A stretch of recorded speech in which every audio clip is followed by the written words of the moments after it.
the Oconnor Panthers. Happy to have you along here this evening, and welcome aboard to our broadcast as the Clark Cougars and Oconnor Panthers get set to do battle here in district play. I'm Bobby Stotzenberger, joined by Andy Skelton, as we get to watch one of the best teams in the area for the last several years. Last season, Oconnor went undefeated for the first time in school history in the regular season. Andy, they're 7-0. They're trying to do it again, and the Clark Cougars are in their way. I tell you what, one game at a time. Oconnor knows that, but they're well on their way of repeating last year's performance in the regular season. But indeed, they got to get past the Clark Cougars, and Clark Cougars are coming out ready for a fight tonight. Well, Clark gave Brennan a run for their money last week, and so it seems that Coach McGee's team is playing better, and they are in a must-win situation. They still have it's a long shot, admittedly, but if they win out, they still have a shot at the playoffs. And anytime you have a shot at the playoffs, you got to keep playing your best football and try to win the game, and Clark's going to do that tonight. That's right. And anytime you play the Oconnor Panthers, you're going to come out and you're going to fight, because that's what you do. This is an old-school rivalry. These guys are neighbors with each other, so you bet your bottom dollar they're going to come out and play hard tonight. Well, Coach Stephen McGee of the Clark Cougars knows that this is going to be a difficult task for his team. Well, it's tough, obviously, and obviously, we're playing Oconnor, who has been the best team in our district it's the last 2 years. They haven't lost a game in our district, so we got our work cut out for us today. No doubt about it. A tough road to hoe for the Clark Cougars. But David Malesi understands that, for the Oconnor Panthers to get what they want, they have to play well tonight and not take the Cougars lightly. Every game's a guy's game if you're not ready. And, I've been in this district for a long time, and every week you have to be ready to play football, regardless of anybody's record, regardless of anything in the past, because right now this is the moment in front of us. And yeah, Clark's got a good football team. They got an explosive offense that have got several weapons that really worry you, and I think they've started playing better in the last 3 weeks, and so it's going to take everything we got to come out and win this game tonight. We will take a look at some of the impact players in this game in just a moment. You're watching the High School Football Showcase presented by John Wayne Service Company on KCWX-TV. It's high school football time, and John Wayne is right in the middle of the action. At the end of this game, one of the players will be chosen as the John Wayne Player of the Game. Go to johnwayne.com right now and vote for who you think will be the Player of the Game. Pick the Player of the Game and win a super cool John Wayne Player of the Game hat. And just for playing, you'll have a chance to win the John Wayne $25,000 home makeover package, including air conditioning, plumbing, and electrical. Don't fumble. Go to johnwayne.com and vote before the end of the game.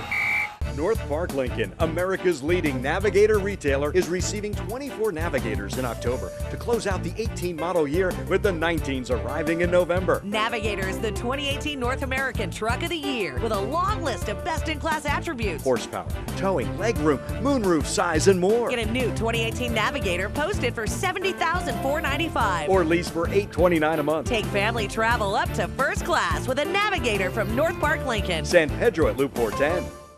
Hello, I'm Dr. Kellum with KellumConnectMD.com. How can I make you feel better today? There was a time when doctors made house calls. They do again at KellumConnectMD.com. Non-emergency illness? Simply go online to KellumConnectMD.com. In minutes, you can book an appointment and see a licensed medical professional, all from the comfort of your own home or office. Your life is busy enough. Don't spend it at the doctor's office. Get medical care online and on time at KellumConnectMD.com. Hey, it's JR and Beth on Y100, and we want to give you some extra money. Who couldn't use a little extra cash? That's why we're giving away $200,000. Whether you're at home, you're at work, or you're picking the kids up from school, make sure you're listening from 7 a.m. to 2 p.m. We'll give you a keyword, and you'll text in and win. Just think about what you would do with all this extra money. $1,000 8 times a day with a Y100. $200,000 country cash grab. All the details at Y100FM.com.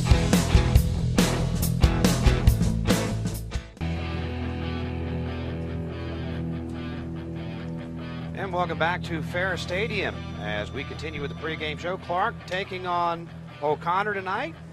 A long shot here, Andy, for the Clark Cougars, but they've got to have a big night. They have a go-to guy on offense as we take a look at their impact players. You heard Coach Esky say they got a couple. Kenny Bivens is the running back. He's a shifty, fast kind of kid with good speed, not real big, but he's got a great yard per average there. He's going to be a big factor tonight for Clark. I don't care what level of football you play at. The game is won at the line of scrimmage. Right. The good offensive line for Clark, defensively for Oconnor, And Clifford Geyer's going to have a big game tonight. Right, defensive tackle Clifford Geyer is a big kid. He's going to have his work cut out for him with the big offensive line of O'Connor. He's going to have to try to get in the backfield and harass the quarterback, Dodd of O'Connor tonight, and give him some problems. Well, there's no doubt that O'Connor wants to run the football and have that great offensive line, and then Zion Taylor has really emerged as a threat. Yeah, he is a solid, consistent guy. Again, not real big guy. A lot like Bivens, gets up in there and makes things happen. He's got 8 touchdowns on the year, so they're going to be relying on him to complement the passing game tonight. And defensively, Coach David Molesky's team's always built on great defense. Yeah. And Grant Rustin is the leader. He's free safety. He's anchoring that secondary back there. You rely on him to come up in secondary run support to make sure that Bivens doesn't bust it loose on a big play and keep everything corralled for his teammates to come rally to the football. All right, the kickoff is next. We're just around the corner from this district contest as the Clark Cougars and Oconnor Panthers do battle here in District 28 6A. It's the High School Football Showcase presented by John Wayne Service Company on KCWX-TV. It's high school football time, and John Wayne is right in the middle of the action.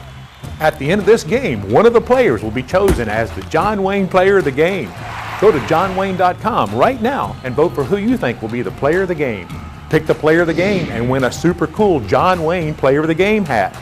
And just for playing, you'll have a chance to win the John Wayne $25,000 home makeover package, including air conditioning, plumbing, and electrical.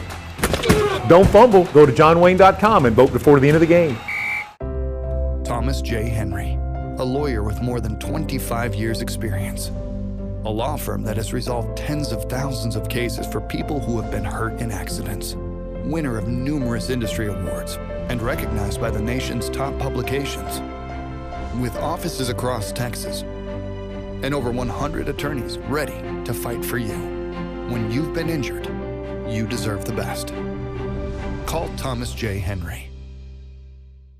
Bluebonnet Ford in New Braunfels is the #1 Ford truck retailer in all of South Texas. And here's why. 2018 Super Crew XLTs are posted at $13,500 off. Plus, get an additional $1,000 off when you finance with Ford. And 2019 F-250 Crew Cab 4x4s are posted at just $40,995. To get your best deal, go to bbmotors.com anytime or take that short drive up I-35 to Bluebonnet Ford in New Braunfels because... At Bluebonnet, price is the difference. Nowadays, it's all about options. When we were searching for our new home builder, Southwest Homes was just what we were looking for. With over 50 customizable plans to choose from and the ability to provide our own plan, they allowed us to build what we wanted. Whether it be a more spacious kitchen, a master bedroom suite, or an open concept plan, Southwest Homes has so many options. And with available 100% financing, it's so easy. They've made building our dream home a reality. Got land? Let's build.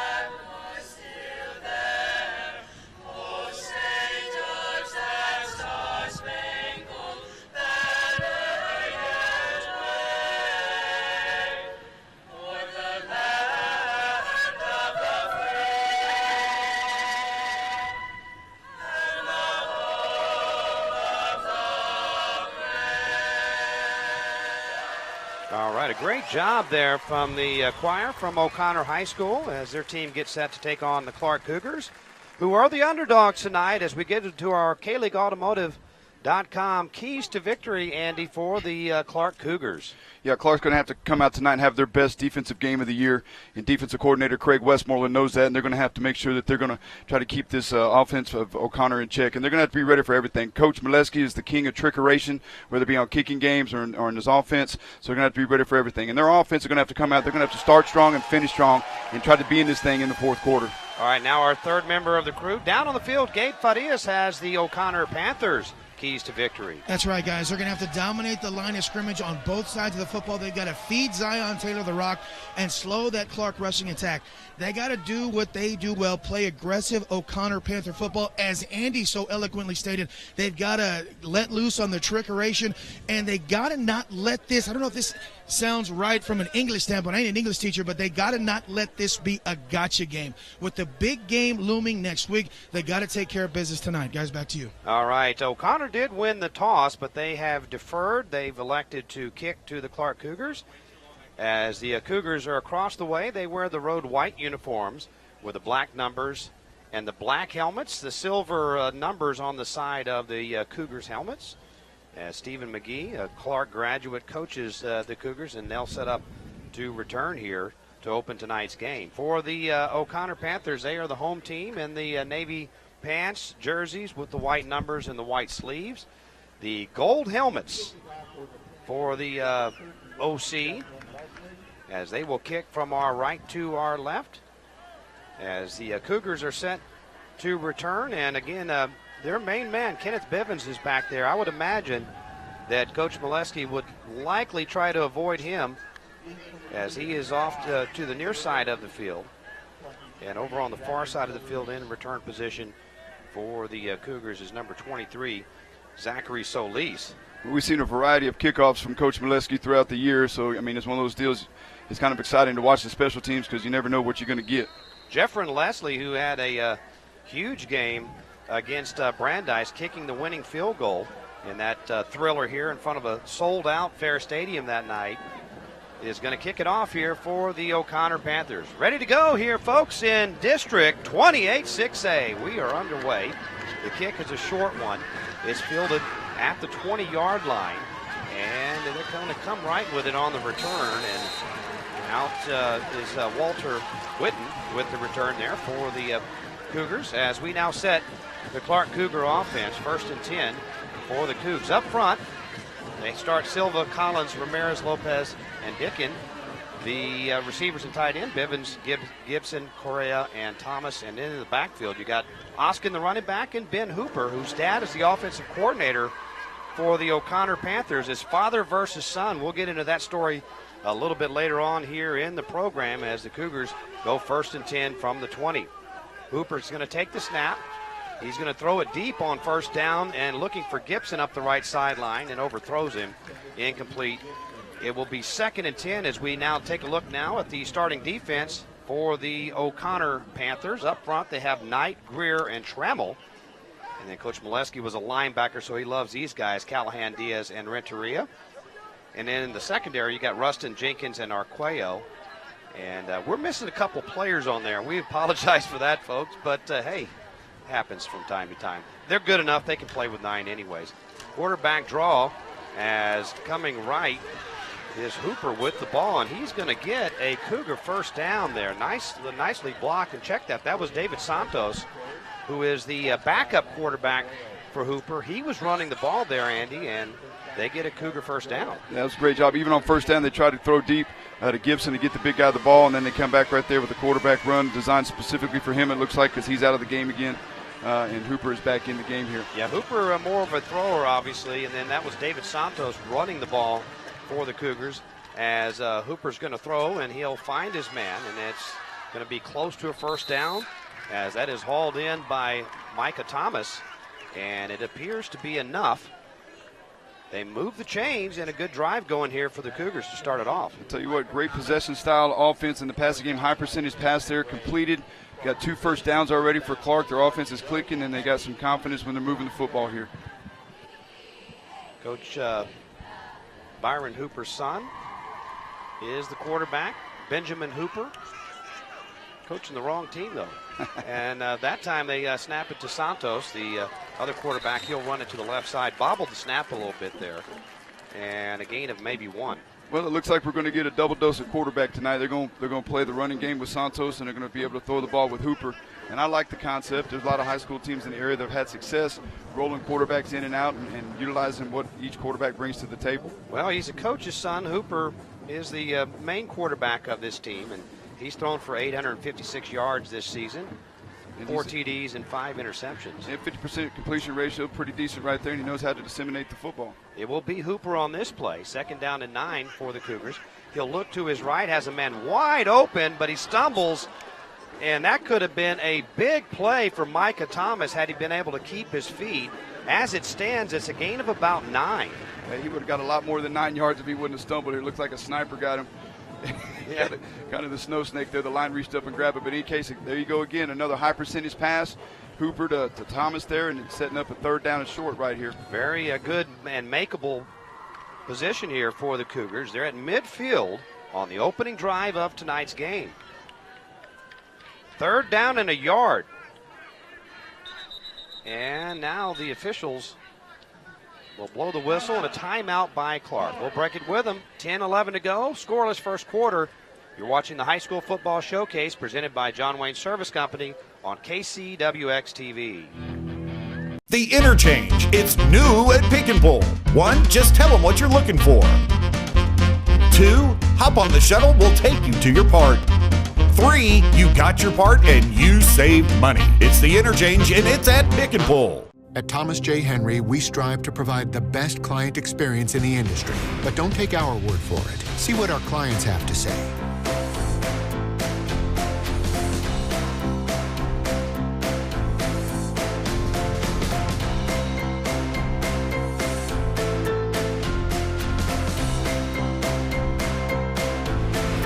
If you've been injured, call Thomas J. Henry.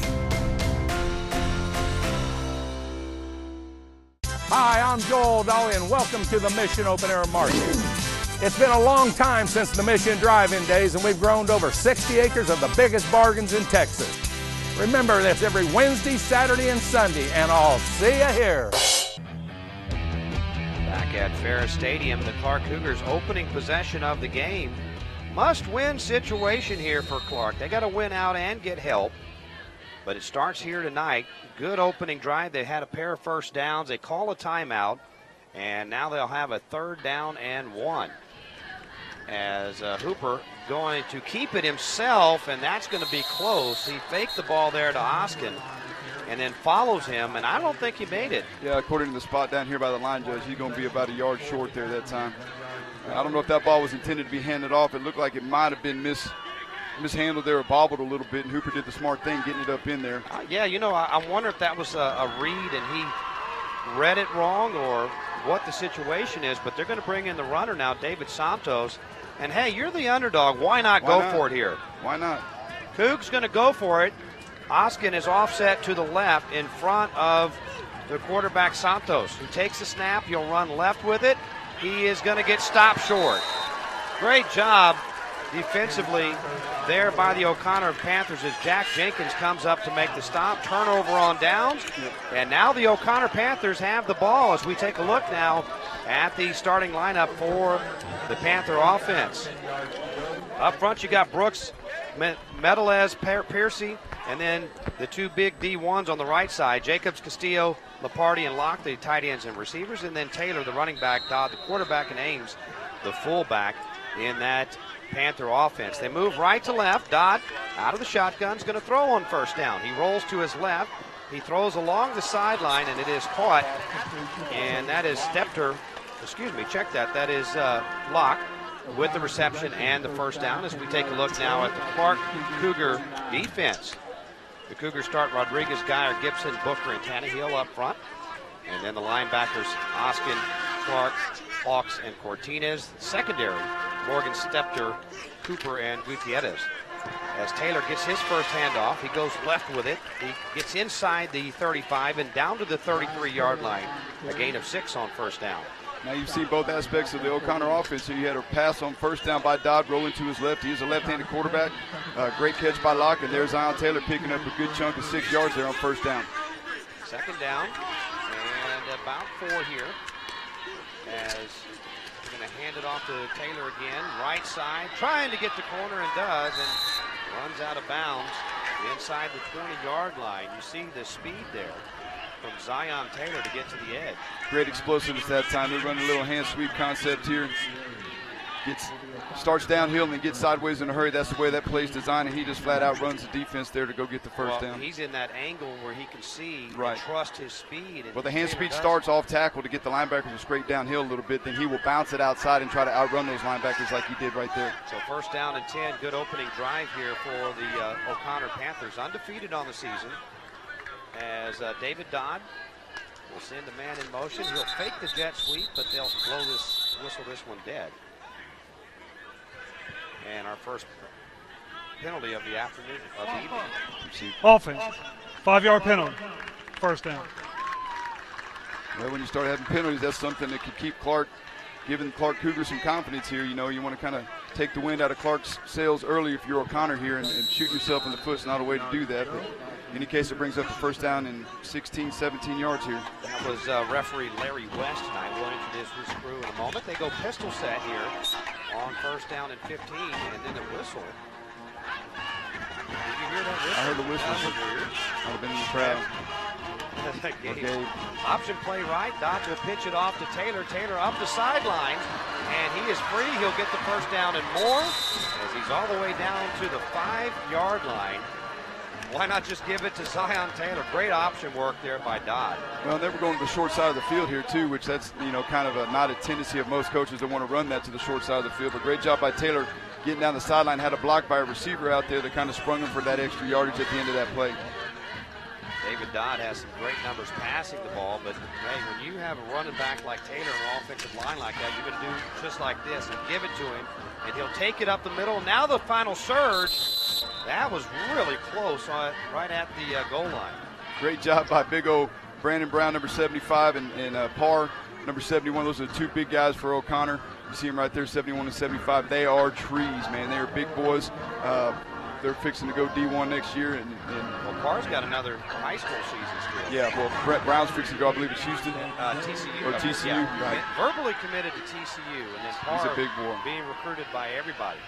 Shotgun again, and they'll keep it on the ground with Taylor, and he'll push his way into the end zone. And just like that, the Clark Cougars, or rather the Oconnor Panthers, go right down the field and score. We just got done talking about Brown. You see that time on that replay. If we get a replay here, we'll see that he actually wrapped around. Right here, we got a shot coming at you here. Big old 75 coming up in there, just blowing a hole open for Taylor. Taylor gets in the end zone. It's pretty easy to run when you run behind a guy like that that's about 300 pounds and got a wide body. And so on for the extra point is Leslie. And he will boot this one through. 7:39 to go here in quarter number 1. O'Connor Panthers 7 and the Clark Cougars 0. You're watching the high school football showcase presented by John Wayne Service Company on KCWX TV. It's high school football time, and John Wayne is right in the middle of the action.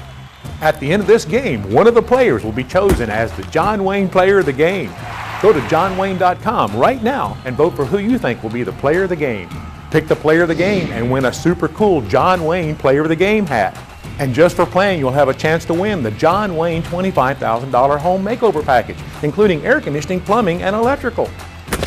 Don't fumble. Go to johnwayne.com and vote before the end of the game. In 2016, more than 4,300 people were killed in crashes involving large trucks in the U.S. Semi-trucks, which weigh 20 to 30 times as much as passenger cars, can cause severe injuries in the event of a wreck. If you were injured in an 18-wheeler accident, call Thomas J. Henry. Thomas J. Henry handles serious trucking cases and gets serious results for injured clients. Call today. Thomas J. Henry is available 24/7, nights and weekends. 1-yard touchdown run by Zion Taylor. Just a 50-yard drive there for O'Connor as they stop the Cougars on 4th down, and they convert, and they made it look easy there. And they're undefeated for a reason. This is a very good football team. Yeah, they did it with a little bit of passing, but mainly with a lot of Zion Taylor and the big offensive line for O'Connor getting up in there and getting physical with the D-line of the Clark Cougars. Clark's going to have to come back here and answer on this drive right here. That's a pretty decent drive going there. He's got to continue it.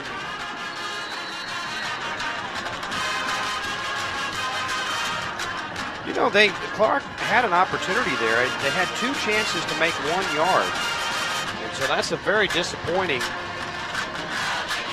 situation as this ball kicked deep and going to be taken in the end zone, and they're going to go ahead and take a knee.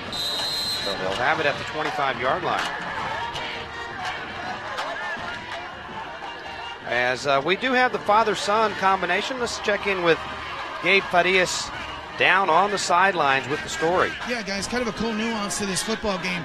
Byron Hooper, the offensive coordinator for O'Connor, and Ben Hooper have a really, really cool connection. That is a father-son tandem. We rarely see something like this in a game like this where you got the dad coordinating the offense against the son. who's literally coordinating the offense on the other side of the field. We saw something like this earlier in the year when Wagner and Sam Hughes, siblings playing against each other, but I got to tell you guys, this is the first time I've had an offensive coordinator from one team and the quarterback from another. You think they exchanged notes? What do you think? Yes or no? It's probably really quiet this week as Micah Thompson hauls that one in for a gain of about 6 for the Cougars. Yeah, I talked to Coach Hooper before the game. I said, how'd it go at the house this week? He said, we didn't talk much.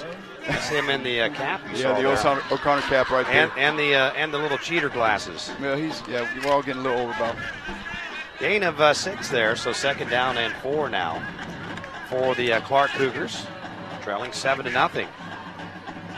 Hooper going to throw again. Looks and in and out. Oh, that was dislodged by the defenders. They were trying to find. Well, you got to know where number 5 is. Bivens. He's their go-to guy, and I tell you what. 5-on-5 that time. C.J. Waller came up and delivered a blow here. This is a pick and pull-ish. I like the call right there, trying to get the ball out on a high percentage pass. Hooper's great at doing that, but again, great job coming up there and separating the receiver from the football by C.J. Waller of Oconnor. Well, the Clark band has made it from competition over at Hero Stadium, and now they are into the stadium on the far side of the field. As you'll start to hear the sounds of the bands here, this 3rd down and 4. Hooper going to throw again into coverage. He got hit. He was looking for his big target, 6'6", Luke Gibson, but threw it behind him. But there was pressure, as Andy said. Yeah, I think that even altered the throw of the trooping on here. I didn't see it in full speed, but Gibson, they're trying to get it to the big kid. He's a big kid. He's able to get, a lot of vertical to his game on that. But in any case, great job by O'Connor defense here, forcing the 4th down here. Whaley Kendall is the return man. Hooper is the punter as well. Kendall back at the 41-yard line. Good rush. Gets it off. And a fair catch called. That deflected off of him, and O'Connor's going to knock the ball out of bounds there and keep the possession. It looked like Kendall was just out of position to receive that. Yeah, he needed to move up just a little bit, but I don't think it touched it. But Grant Rustin, number 20 for O'Connor, was making sure that it didn't go the other way. He grabbed it and stepped out of bounds. But good heads-up play by him. And so it is 2nd possession of the game. Well, it was a promising start for Clark, but O'Connor is so good, Andy. This could get out of hand in a hurry if the Cougars' defense doesn't rise to the occasion. Yeah, they need to get a turnover here, or do something out of the ordinary, maybe slant the front here, wide side of the field. Let's see. Dodd on play action, looking to the near side of the field, and is caught at the 32-yard line again. He goes to Chase Locke. That's a great combination. He's a big receiver, big kid too, just like Gibson is for Clark. Well, that time Clark dialed up a little heat. They brought some heat that time, so we had one-on-one coverage out here by Jeremy Gutierrez. Clark, a little bit of a mismatch on the height factor. Good ball, though, coming in there by Dodd. It was on time.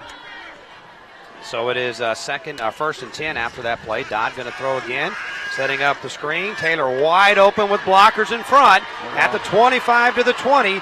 Down the sideline, breaks the tackle, but steps out of bounds at the 6. Very well executed screenplay there by the Panthers. Yeah, great execution by Dodd, backpedaling out. And then you see the big boys coming out there, and that's a lot of body out there getting moving right there. How would you like to be a little DB with those with Parr and Brown coming at you at about combined 700 pounds? Yeah, the land of the trees, here they come. I mean, they're big boys. 1st down and goal. Taylor again right down Main Street as he stopped at the 3-yard line. Pretty good tackle that time by Camden Morgan, stepping up in there and fitting it up and putting a little pop on Zion Taylor that time. They're just going to do a heavy dose of that right there. Maybe look for a play action off this as his 2nd down. They do have Locke out here on the left side down here at the bottom of your screen. Maybe try to throw it up. He and Jeremy Gutierrez are matched up again. Little mismatch on height. And now they're going to try a new running back and get the same result. That is Jordan May with the carry. He's a big fella. The bowling ball. Yes, sir. He is a big running back over, I think he's around 250. Yeah, he's a lineman capacity, moves like a running back, and he gets a head of steam right here again behind the big line, coming at you into your living room here. Great camera angle, barreling into the end zone right there. They rode him, Jordan May, they really rode him in their season opening victory over the Steel Knights, and he delivered in that game. He delivered there with the touchdown run, and the extra point is good.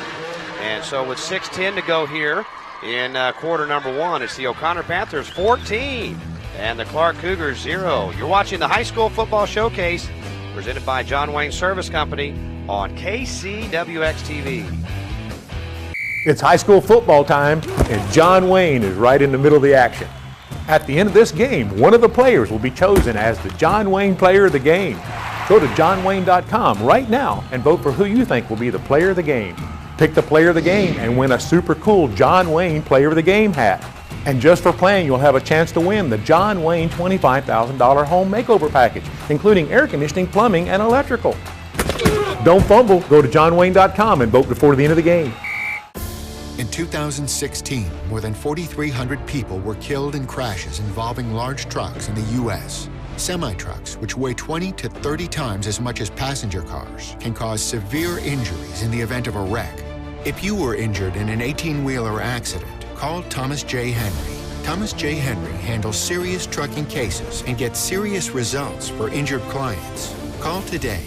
Thomas J. Henry is available 24/7, nights and weekends. Another quick drive there by the Oconnor Panthers. They lead it 14-0, 4 plays and 55 yards. Capped with a 2-yard run by big Jordan May. Already 14-0 in favor of the Oconnor Panthers. So a 6-play drive and then a 4-play drive. They've run 10 offensive plays. They got 105 yards of offense already, Andy, and 2 touchdowns, and we're not even at the midway point yet of the first quarter. Yeah, we're at the halfway point of the first half here. First quarter? Well, halfway, we're a quarter way through the game. Yeah. You know, or the first half, rather.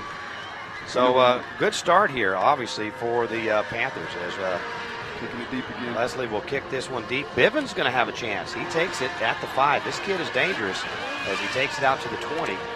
Breaks a tackle and then up to the 24-yard line. Let's head to the sideline. Gabe Fadias is enjoying watching Coach David Molesky coach from the sidelines. Yeah, that's right, guys. David Molesky is normally a very animated guy, but he seems extra animated today as we are trying to get a shot of Coach Molesky. Yeah, he's out on the field. Yeah, but these guys are laser focused. I mean, I've seen Oconnor play several football games, and they've always got laser focused, but for some reason, somehow they are extra laser focused today, guys. And I'm telling you, David Molesky is on his A game, guys. Back to you. We are going to have Intensity Central next week when he coaches against Coach Baser on our high school showcase, as Hooper's going to throw it deep for Bivens and overshoots him. Good coverage back there by Arguello for the Panthers. Yeah, Arguello right there playing over the top of that in that cover 2 shell there, or level shell that Coach Molesky runs. In this defense, Coach Molesky's defense is kind of unique. It's a 3-4 concept, but they like to bring up one of their inside linebackers and put him right behind the mic and run a nickel defense out of that. He plays kind of the center fielder. That would be Jake Jennings doing that. So that allows those other defensive backs to play over the top of a lot of these crossing routes and switch routes from the outside receivers. O'Connor set a school record last year with 13 wins. They went 13-1. They lost to Lake Travis in the regional finals a year ago, hoping to return this year as they're going to throw the ball this time incomplete off the hand of Luke Gibson, and that was David Santos that threw it. So Santos is not just the runner for Clark. He only's thrown it, well, he's 13 for 19 on the season, Andy, 99 yards, but he showed there that he does have a pretty good arm. He just misfired. Yeah, and he's a junior quarterback coming in and a little bit off the mark there that time. Again, trying to get it to their big receiver there, Gibson. Good coverage that time was applied by Grant Rustin, just stride for stride with him in his hip pocket. So kind of an alternating quarterback situation here for the Clark Cougars as Santos will take the snap here. Low snap. Now steps up and fires it across the middle, and the defender got there early. That is intercepted on the deflection. And this is going to be a big return for Grant Rustin if it counts, as he goes all the way inside the 5, but it looked like pass interference. We got a pretty clear pass interference coming against O'Connor as they were looking for Micah Thomas there, and you got to allow him an opportunity there. You can't hit him before. Yeah, defense got there a little bit early that time, Bobby. It was pretty clear cut, I think. Flag was thrown by the line judge on the O'Connor sideline, so he had the angle and he saw the contact. Pretty good rifle shot there by David Santos throwing the ball. He got a pretty good arm, pretty good. He zipped it. Yeah, pretty good heat there, throwing it on a frozen rope, so to speak. Here's referee. Pass interference. Defense. 15-yard penalty. First down. That is referee Larry West. His crew tonight, the umpire is Leland Page. The head linesman is Hank Notardis. The line judge is Ken Vorpal. The back judge is Richard Davis. The field judge is Enrico Barrera. And then the side judge is David Diaz. 15-yard penalty there. Gives the Cougars a first down at the 39-yard line. Yep, the most important part of that's the automatic first down. New set of downs here for the Cougars. Well, again, they had a promising opening drive as they a little late getting the play in here. Matthew Ayala comes running onto the field here. 6 seconds on the play clock as Santos is going to have to hurry here. He gets the snap and he hands it off. Oskin's first carry of the game as he runs it forward to the 43-yard line. Good run of 4 yards. Good pick up there. Nothing wrong with that on first down to set up second down and 6, second down and 5 here. Gives yourself a little bit as an offensive coordinator to call on second down here if they want to take a shot. Good job getting outside, hanging on to the football there. Oskin is the leading rusher this season. He's got 283 yards. He averages 4.9 yards a carry, 3 TDs. And they really need to get the offense going on with the running game. Is Hooper's going to come in now on second down. He's going to run it. That's a bit of a surprise, and he has room. And he'll take it for a first down all the way into Cougar territory to the 38-yard line. That's not their runner, so what do? They run him. Who says Hooper can't run? He just showed it right there. He just pulled it and came right down, as you like to say, right down Main Street right here, looking at him. Coming to you here. Little cross block. Yeah, a little trap block right there by the offensive line. He's able to get out in the secondary of Oconnor there. First down for the Clark Cougars, and a timeout by David Molesky, who never met a first half timeout that he didn't like. 4:31 to go here in the first quarter. 14-0 Clark. You're watching the High School Football Showcase here on KCWX TV. It's high school football time, and John Wayne is right in the middle of the action. At the end of this game, one of the players will be chosen as the John Wayne Player of the Game. Go to johnwayne.com right now and vote for who you think will be the Player of the Game. Pick the Player of the Game and win a super cool John Wayne Player of the Game hat. And just for playing, you'll have a chance to win the John Wayne $25,000 home makeover package, including air conditioning, plumbing, and electrical. Don't fumble. Go to johnwayne.com and vote before the end of the game. In 2016, more than 4,300 people were killed in crashes involving large trucks in the U.S. Semi-trucks, which weigh 20 to 30 times as much as passenger cars, can cause severe injuries in the event of a wreck. If you were injured in an 18-wheeler accident, call Thomas J. Henry. Thomas J. Henry handles serious trucking cases and gets serious results for injured clients. Call today. Thomas J. Henry is available 24/7, nights and weekends. Bobby Stotzenberger, Andy Skelton, and Gabe Padillas back with you from Ferris Stadium, where David Molesky never takes chances. He takes those first half timeouts when things are going wrong, as Hooper's going to run it again, and there's a flag immediately as he has a nice run. That'll be 13 yards if it stands. Yeah, we're going to get a penalty, looks like. Thrown by the umpire, usually in the area of holding. Holding. Yep. Offense. 10-yard penalty. First down. Well, sometimes you get in a situation where you're an offensive lineman and you feel the only thing you left to do is you got to grab hold of, because you're going to let go of a guy that's going to make the tackle here. But in any case, you got to keep moving your feet. If you move your feet a lot of times, the referee's not going to call that. The umpire's not going to call that, but he saw it straight in front of him there. And so that'll move him back and make it 1st and 20.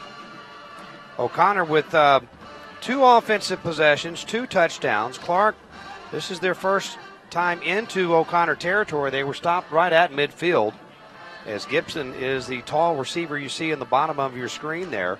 But Hooper's going to run it the other way, and they've gone to the well one too many times there, as the Panther defense was ready for that. And I'll tell you what, the big guys up front are doing a great job for O'Connor's defense. Bryson Greer, Charles Trammell, Anthony Knight, the front 3 there, shucking blocks and getting inside out where they need to be there. It is second down. Now in 18 to get a 2-yard run there by Hooper. Bivens is the receiver you see there on the right of your screen. He's their explosive guy. Want to try to get him the ball if they can. They're going to look for him, out route, and Bivens will climb the ladder and catch that. Nice catch. And he was covered pretty well, but Bivens just showed his athleticism going up and getting it. Yeah, it was a good job getting him the football by Hooper, too, here. They kind of disguised the blitz and bluffed out of it here and goes up there to the highest point and gets the football between two defenders there. Pretty big-time catch there. So third down coming here for the Clark Cougars. Tonight they are 0 for 2 on third downs. More importantly, they were 0 for 1 on that fourth down on the opening drive. This is a big one, as Hooper will be the quarterback here, and a timeout taken by Clark. We'll go ahead and keep it here. We're ahead of schedule on our commercial breaks anyways, and let's head down to the sideline where Gabe Farias is standing by. Yeah, guys, one of the things that I'm noticing right now is the Oconnor line of scrimmage. The line of scrimmage is being dominated by Oconnor on both sides. We saw what they're doing offensively. They are just blowing that offensive line or that defensive line out. And on the defensive side, they're doing a pretty good job of holding up their blocks and making a tackle. I do like this drive right here. One thing I did notice about Hooper on that last pass, when he dropped back, guys, he was absolutely laser focused on his receiver. There was one guy he was going to throw it to. He was in double coverage. It was a perfect pass, a perfect catch. Guys, back to you. That is the Metro by T-Mobile call to the sideline, and big Gabe Farias. Well, Coach Molesky, of course, they get the big run. They made an adjustment there defensively to Hooper running the ball, and Coach Stephen McGee's used already 2 timeouts as well. He wants to get the right play call. Ironically, they called that timeout before the third down play where they were stopped, and then they were stopped on fourth down. Right. And I don't think you necessarily have to get the first down right here. You might be in 4-down territory, and you pick up, a chunk of it here and then go forward on fourth down. I don't know field goal kicking what Coach McGee feels comfortable letting his kicker try to attempt from, but you're kind of in this no-man land when you get down inside the 35-yard line here. But, maybe they're going to try to get it in 2 downs here and pair up a couple plays and see what happens here. Cougars lost to Brennan last week, 42-28, but they led that game at the half. And so you can see Coach Molesky has Oconnor prepared to make sure that they don't have an upset on their hands. Is Hooper going to take the shotgun snap? He's going to look to his right. He's going to throw, and Bivens comes back and gets it. Great catch for the first down. There you go, a little 14-yard comeback route, a little stick route right there. That's one way to go get it. Had loose coverage down here by Grant Rustin, so he played off of him, and they took advantage of it. Good ball, good catch. That is a hard route to defend when the ball is on time, and Hooper did a great job of getting it there on time. So first down here for the Clark Cougars as they go back to Santos. He's going to run it, and there's no real – I wouldn't say right. They're not alternating every play. They're kind of alternating randomly. And I don't know if they're alternating by the play call either, in terms of there's a set of plays that Santos is going to do, set of plays that Hooper's going to do, but they both ran the ball and they both thrown the ball. Maybe it's something that Coach McGee's just feeling as he goes along in the game here. And so far the offensive line doesn't seem to be affected by either quarterback in terms of jumping off sides or not being able to do their job. As Santos will be the quarterback again, 2 plays in a row. And he's going to run the quarterback draw, looking for room in the middle. And he runs into his own guy there. There was just nowhere to go. All the lanes were covered up there. He does manage about a yard or 2. Yeah, they're running a little quarterback power here. They pull the backside guy trying to get up in there and be a lead blocker, and I think the timing was just a little bit off on that and allowed the pursuit of the second-level defense of Oconnor to get there. We are counting it down to 1:16 here in the first quarter. Another third down play here for Clark. 3rd and 7 for the Cougars as Hooper is back in at quarterback. And he's going to run it, and nobody fooled that time. As stepping in to make the tackle there was David Vicario. Yeah, Vicario wasn't fooled that time. He sidestepped his block right here. You'll see it on the replay here, and he fits up Hooper before he gets a chance to come downhill. That was a quarterback lead draw all the way designed to get him up in the Clark Cougars are liking what they're seeing with the quarterback run game right here. Probably in the numbers game based on formation. Clark did have 2 tight ends in that formation that time. So it's 4th down. This will be their second 4th down conversion attempt. They failed from a yard away. This is 4th and 10. Hooper drops back, looks, fires it. He has Bivens, and it is caught for a touchdown. That's how you do it right there. Dial it up. Dial it up. Bivens, we talked about him in the pregame. He is a dangerous running back, but more importantly, he also can get down the field with these O'Connor defenders, and got behind him that time on a little flag route. Great job getting open and creating separation, and a great ball right here. You'll see all the way, one receiver route. Great job by Hooper getting the ball out there. He threw him open, meaning he put the ball out there where Bivens could get it and nobody else could get it. Great ball, great pitch, great catch. 25 yards on that touchdown. The extra point is blocked, and this is returnable. 2 points. And that's exactly what's going to happen here, as Walker is going to take it all the way in for the 2 points. And he does a little celebration there at the end. And there's a flag on the play here, too. And it's it's going to be, there's a flag. This may J.C. be Waller coming back. for 2 points.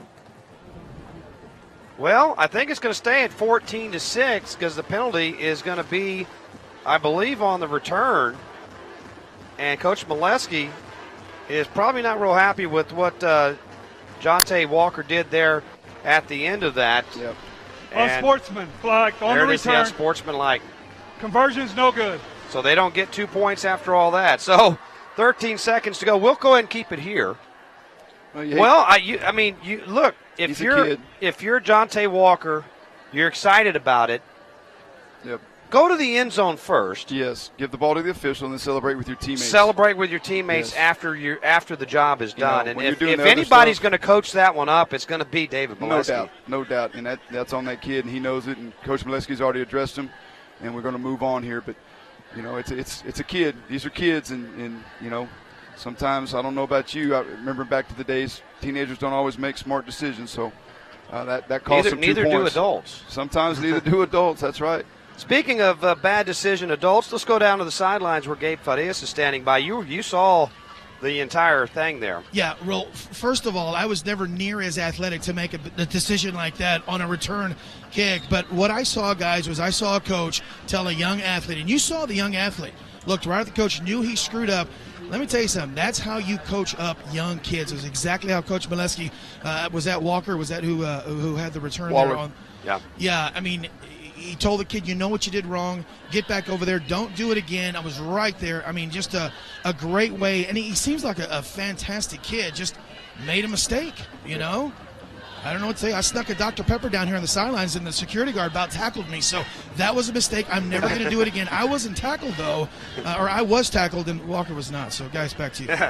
Jonte Waller could have had 2 there, but he'll learn from that. In the meantime, Clark just executed a 14-play, 76-yard drive, and that touchdown was a 25-yard pass from Ben Hooper to Kenneth Bivens. And the Cougars are back in this game. One-possession game, you bet you. And so here we are in the first quarter, and the Cougars are trying to make a game of it, and they onside the kick, and the Panthers are going to fall on it. Good heads-up play there by the O'Connor front line. There's Sam Castillo. He's a wide receiver. Yep. Yeah. They put their guys up front anyways, O'Connor does, and that didn't really catch them all that offsides, but you're Clark. Heck yeah, you got to take chances like we talked about. You're going to have to steal a possession or create a turnover here in a game like this in order to, like I said, have a chance. If Clark can keep it close to the fourth quarter, then they're going to have a shot. And this should be the last play of the quarter coming up. Clark has taken a timeout. They've burned all 3. Well, what would be the reasoning here? You see some animation on the sidelines with the coaching staff and the officials, but why would you take a timeout in that situation? Well, you're back in a ball game like this, and again, there's something happened that Coach McGee's not liking, and he was in the ear of the officials, still's in the ear of the officials, pretty animated about something that happened. So he went ahead and called his last time out here to kind of, make sure that nothing silly happened and there's not, on this next play something that's a big hit for O'Connor. So, that's why you have timeouts, though. People say, well, you got to save your timeouts. Well, they're not like sick days, folks. You don't get to save them and you retire and they buy them back from you. I mean, you don't get to take them with you. So go ahead and if you need to use 1 or 2 or 3, use them. Well, especially first half timeouts. Yeah. they're not as critical. You're right. Well, and Coach Molesky, he's going to use all of them. Watch what I tell you. It's just kind of He always does. I mean, But that's why they're there. Clark's out of them, and we're still in the first quarter. Last play of the first quarter likely coming up here, as it will be Zion Taylor back in at running back for the Panthers. And Dodd out of the pistol will turn and hand it to him. Taylor going left with a nice juke there as he is free, and he has about first down yardage. Yeah, he does. They will move the chains. That will end the quarter, and that will do it for quarter number 1. It is the Oconnor Panthers 14, the Clark Cougars 6. You're watching the High School Football Showcase presented by John Wayne Service Company on KCWX TV. It's high school football time, and John Wayne is right in the middle of the action. At the end of this game, one of the players will be chosen as the John Wayne Player of the Game. Go to johnwayne.com right now and vote for who you think will be the Player of the Game. Pick the Player of the Game and win a super cool John Wayne Player of the Game hat. And just for playing, you'll have a chance to win the John Wayne $25,000 home makeover package, including air conditioning, plumbing, and electrical. Don't fumble. Go to johnwayne.com and vote before the end of the game. In 2016, more than 4,300 people were killed in crashes involving large trucks in the U.S. Semi-trucks, which weigh 20 to 30 times as much as passenger cars, can cause severe injuries in the event of a wreck. If you were injured in an 18-wheeler accident, call Thomas J. Henry. Thomas J. Henry handles serious trucking cases and gets serious results for injured clients. Call today. Thomas J. Henry is available 24/7, nights and weekends. Pretty good first quarter of play. The Cougars hanging in there and taking chances, but now they need to come up with a defensive stop as we start the second quarter. Dodd under pressure is going to throw this one away, as Taylor was in the area there, so no grounding penalty. Well, great pressure that time applied by Tyler Hawks. Got a little pressure on him finally. Yeah, kind of scrambled him and harassed him enough to get him out of his rhythm. And as a quarterback, if you ever play quarterback, you know it's all about rhythm and timing. And you got 1, 2, 3 hitch, throw kind of a rhythm. He got out of that, and that kind of threw him out of his game there. And Dodd is a pretty cool customer back there at quarterback for the Oconnor Panthers. He doesn't get panicked much as he will hand the ball off to Taylor. And the Cougar defense bowing their necks a little bit there. They made a pile. And right in the middle of that big pile is number 75, Benjamin Tannehill. He's the nose guard in that defense there. Great job with the big bodies there. Just like that, we got the first third and long for Oconnor right here. You know what their conversion rate is? 0 for 0, because they haven't had a third down. This is their first third down. You're absolutely correct. So third down and 9 from the 40-yard line. Man in motion, and they fake the jet sweep, and Dodd's going to throw it, and he's going to look and throw high, and that was nearly intercepted. Great defense. Tyler Hawks, Dodd's got tattooed as he let the football go here, and that's why that ball sailed high and was almost intercepted by the Clark defense here. Clark defense showed up and bowed their neck right here on that particular drive, Bobby. It's going to force a punt here, looks like, by the Oconnor Panthers. So that was a great timeout, apparently. Yeah. Well, good defense there by the Cougars. They have their first stop, and now the Panthers are going to have to punt it away. Good rush. They get it off. Fair catch at the 5. That's normally a no-no. But the coverage was down there, and so Lease decides to take the fair catch, and so Cougars will start deep in their own territory. Great stand right there. Just like that. We're in a ball game here. Yeah, I mean, it looked like, did you not feel at the beginning we're going to watch a blowout here by Oconnor, and suddenly the Cougars have come alive? Well, I've coached long enough to know that you can't always count your chickens before they're born or hatched, whatever chickens do. But you know, Clark's going to play. They showed it last week against Brendan. They played lights out in the first half. They were winning the first half against the Brendan Bears. So, you know, that's hats off to Clark, and they're going to continue to coach that up. So first down here for the Clark Cougars, deep in their own territory. Is Hooper going to make a run for it here? Initial receiver was not open, so he runs it for a gain of about 2. Yeah, they were trying to get Bivens all the way down the field, all the way down here at the bottom of the screen. That's a lot of time to have to protect that time, especially when you're standing on your own 3-yard line as you're trying to throw the football here. And Hooper does a smart thing, pulls it down, and actually gained a couple yards on that. So second down here. 2nd and 7. They give him 3 there. As Hooper going to take the shotgun snap, drops back into his end zone, hit as he throws, goes deep for Bivens, but misfired, and Hooper is still down. He's slow getting up. He took a shot at the end of that. He got sandwiched by 2 Oconnor defenders on that. Again, they're trying to get a deep post route to Bivens here coming from your left, and as he throws, he catches it right in the ribs. Bam. And that knocks the wind out of you, the pick-and-pull collision there. Glad to see he got up after that one, though, but that was pretty good pressure apply. He's there. You see him. He's breathing, trying to catch it. I can't breathe.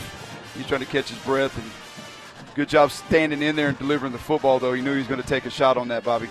Well, you don't want to – this is not really where you want to punt the ball from if you can avoid it. So Hooper's going to try to well, actually, that is Santos rolling to his right, firing.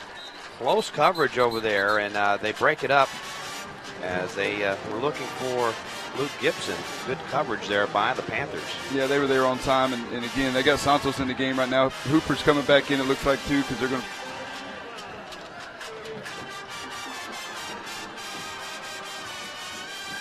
looks like they're going to try to go ahead and kick it away here. So they're going to punt from their own end zone.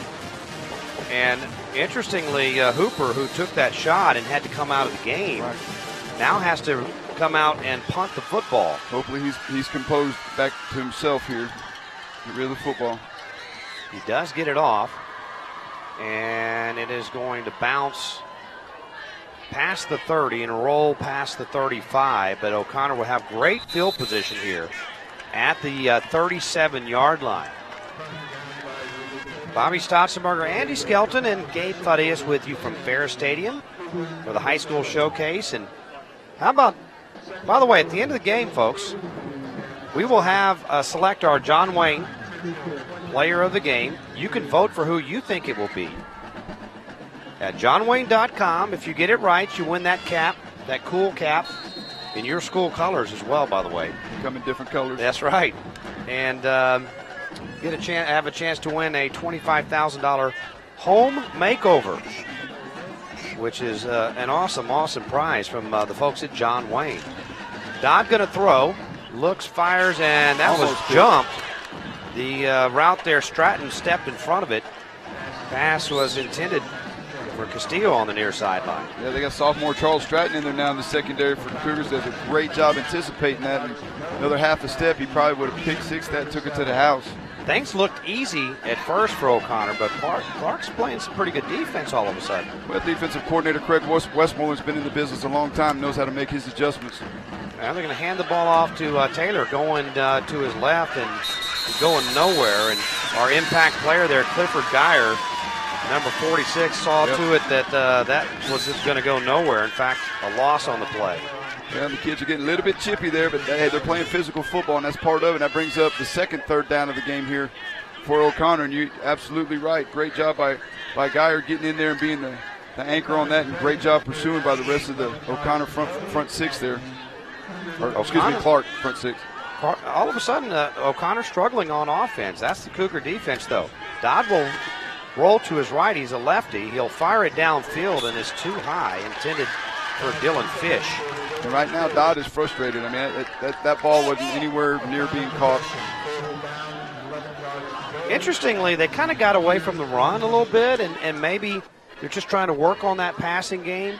Well, but the Cougar defense, they deserve probably the majority of the credit. Oh, that's the chess match going on now. See, everybody's had their first drive. Everybody's off script. You know, most coaches script their first 10 to 15 plays offensively to see what defenses are going to line up in, and now we're off script. Now we're trying to see what formation does what defensive stunt can get what result, and so far Clark's back in this thing. And Joshua Brown going to punt to Zachary Solis, and a really high punt. Solis in traffic gets knocked down. That may have been his own players doing.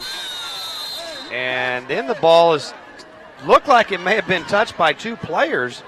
I think they're going to just say that Brandon Garcia downed it, but by golly, a Clark Cougar was right near that football too. Yeah, I don't know if he touched it or not, or the officials. That was kind of that's poison. You get away from it if you're the return team. Poison, for those people that don't know, poison means your defense tells poison, get away from the football. Right here, see if he touches it. Clark wants to get away from the football. Clark doesn't want to stand there and even go anywhere near the football right here. Get away from the football. Let O'Connor grab it, down it, because if Clark touches it, it's live. Well, we didn't get to finish that. As Camden Morgan was dangerously close to that ball for Clark. And so Hooper, they're going to hand the ball off this time, and it's Oskin coming to the left side and runs it out to the 15-yard line. There you go. Get it out from underneath the shadow of your own goalpost at least here. Get a little breathing room. 5 more yards here. We've got ourselves a ball game. Clark, by the way, on our graphic there, it shows 3 timeouts. They've actually used all 3 of them, and O'Connor's used 1. So we got 2 timeouts for O'Connor, none for Clark. And the Cougars with the football on a 2nd and 5. Hooper looks and fires it for Bivens. Did he catch that? Great wow. Catch. Same scenario, man. One receiver route. He and got in it. Double coverage, too. Same deal. They're trying to get the ball to 5. And they got a holding call, though, and it's going to come back after a great effort by Bivens. We got a holding call up front. Doesn't take away from what you just said. What a great. Well, they had trips bunch all the way down here at the bottom of the screen. That was all smoke and mirrors, and then great catch. And Coach Brian Johnson, the offensive line coach for O'Connor's got to kind of be pulling his hair out on that one, because that was a great catch, and it got negated. Now we're back within the shadows of the goalposts again. That was a pretty big penalty, because that would have been a first down had the play stood. They'll move it back to the 7-yard line now. And it will be 2nd and 12 with 8:06 and counting here in quarter number 2. Hooper is the quarterback for this play. And drop back with some time. Going to fire it deep for Bivens. And Bivens will haul it in. And he almost broke a tackle. He did break a tackle on the sidelines, but he steps out of bounds. Out to the 45-yard line. That was a heck of a throw by Hooper. Well, they think they like the matchup they got out there. He was being covered that time by Mark Raquel. Looks like here, number 12 for O'Connor. Gets behind him. Ball was on time. Great ball by Hooper, and there you go. Just like that, folks. Clark is still in this thing. These guys are playing. The coaches are coaching, and we are in a ball game. 37 yards on that completion from Benjamin Hooper to Kenneth Bivens. They combined for a 25-yard touchdown earlier in this game. Hooper deep drop now, rushes on, flags fly, and they whistle this play dead. Ball start. Offense. 5-yard penalty. First down. Man, Clark shooting themselves in the foot. They're playing good despite it. If they could just cut the penalties out, they'd be marching down the field here, Bobby. You know, they're not doing anything real fancy, but I'll tell you what they are doing. They are blocking much better up front. They've given Hooper some time to throw the football. And it looks like they're finding some matchups in the secondary they're liking with Bivens. And again, don't be too surprised if Luke Gibson doesn't come in the mix here before too long. Clark has steadily improved this season. Even though their record isn't the greatest in the world, they pushed the Brendan Bears last week, and now delay game. How do you get a delay coming out of the penalty? 5-yard penalty, first down. The 40-second clock after a penalty resets to 25 seconds. Coaches know this. Quarterback's got to be watching that, though. Hooper's got a clock down at his end of the field. He's got to watch that. Yeah, Hooper's actually talking it over with referee Larry West. They're out of timeout, so it didn't matter. They just got to get, like right now the play clock's running. They're going to have to go. 20 seconds on the play clock, and now first down and 20. O'Connor scored on their first 2 drives. Clark has made a game of it, though. Hooper, they're going to fake, gives to Oskin, who fakes the reverse, and then an open field tackle, as it looked like Oskin had lots of room to run, but right there for the Panthers was Jonte Waller. Yeah, and I'll tell you what, if he doesn't hold on here, this ball could have gone probably close to the distance there, but great job holding on for dear life by Waller. And you saw how the Panther defense reacted at the threat of a reverse to Bivens, right, everybody was on the other side of the field except for Waller. I like the play call. Yeah, they're doing a great job right now. So 2nd and 17 now. Zone read keep, and out to the 40-yard line that time for Benjamin Hooper. Sets up 3rd down and 15. You kind of not a lot of plays in your playbook for 3rd and 15, 2nd and 20. You kind of, again, Clark's finding a way here. They're moving the ball, but then they're self-inflicting some punishment on their own selves and allowing the O'Connor defense to regain some momentum here. I would keep an eye on number 17, Luke Gibson, and He'll number 5, Kenneth Bivens. They're going to be in the mix. There's going to be one of those two likely here this thrown to. Secondary's backed off, though. And so Hooper is going to throw it deep for Bivens, one-on-one coverage, and he can't come down with it. But they got the coverage they wanted. I like the idea. Hooper made the right read, and he threw it to his athlete, but he just couldn't make the play. That's 3 times they've actually tried to challenge Max Arqueo, defensive back there for O'Connor. Great job that time running step for step by Bivens. Put a little ball pressure on him just by his presence there, and the ball falls incomplete. And so Sam Castillo will go back in return position now for the O'Connor Panthers. And with 6:20 to go here in quarter number 2, it's still a game at 14-6. Panthers going to get it back. They put on the rush. The kick is towards the sidelines and out of bounds. And a short punt on that play of about 20 yards. 19, well, they've spotted at the 40, so about a 20-yard punt there. Now let's see if O'Connor can adjust offensively and get the machine rolling again. I think they're going to get back behind these big offensive linemen, give the ball to your running back here, and let's go to work, and then throw off of that. Dodd, was frustrated that last series, so go ahead and start with where you started before. Go ahead and let Zion Taylor take it. And you also have fullback Casey Ames in the game as well. Dodd is going to hand it to Taylor. Taylor, tough yardage inside, out to about the 43. They also have Jordan May to go to. He's the big guy. He's the bulldozer. And that's kind of a luxury to have, where you can have a guy like Ames in there, and you have a guy, like May in there that's a big kid. He's more of a straight-ahead kind of guy. So it's 2nd down and 7. We got a little wildcat here, it looks like. Well, they've got, Dodd is going to give it off on the jet sweep, but oh my goodness, what a hit.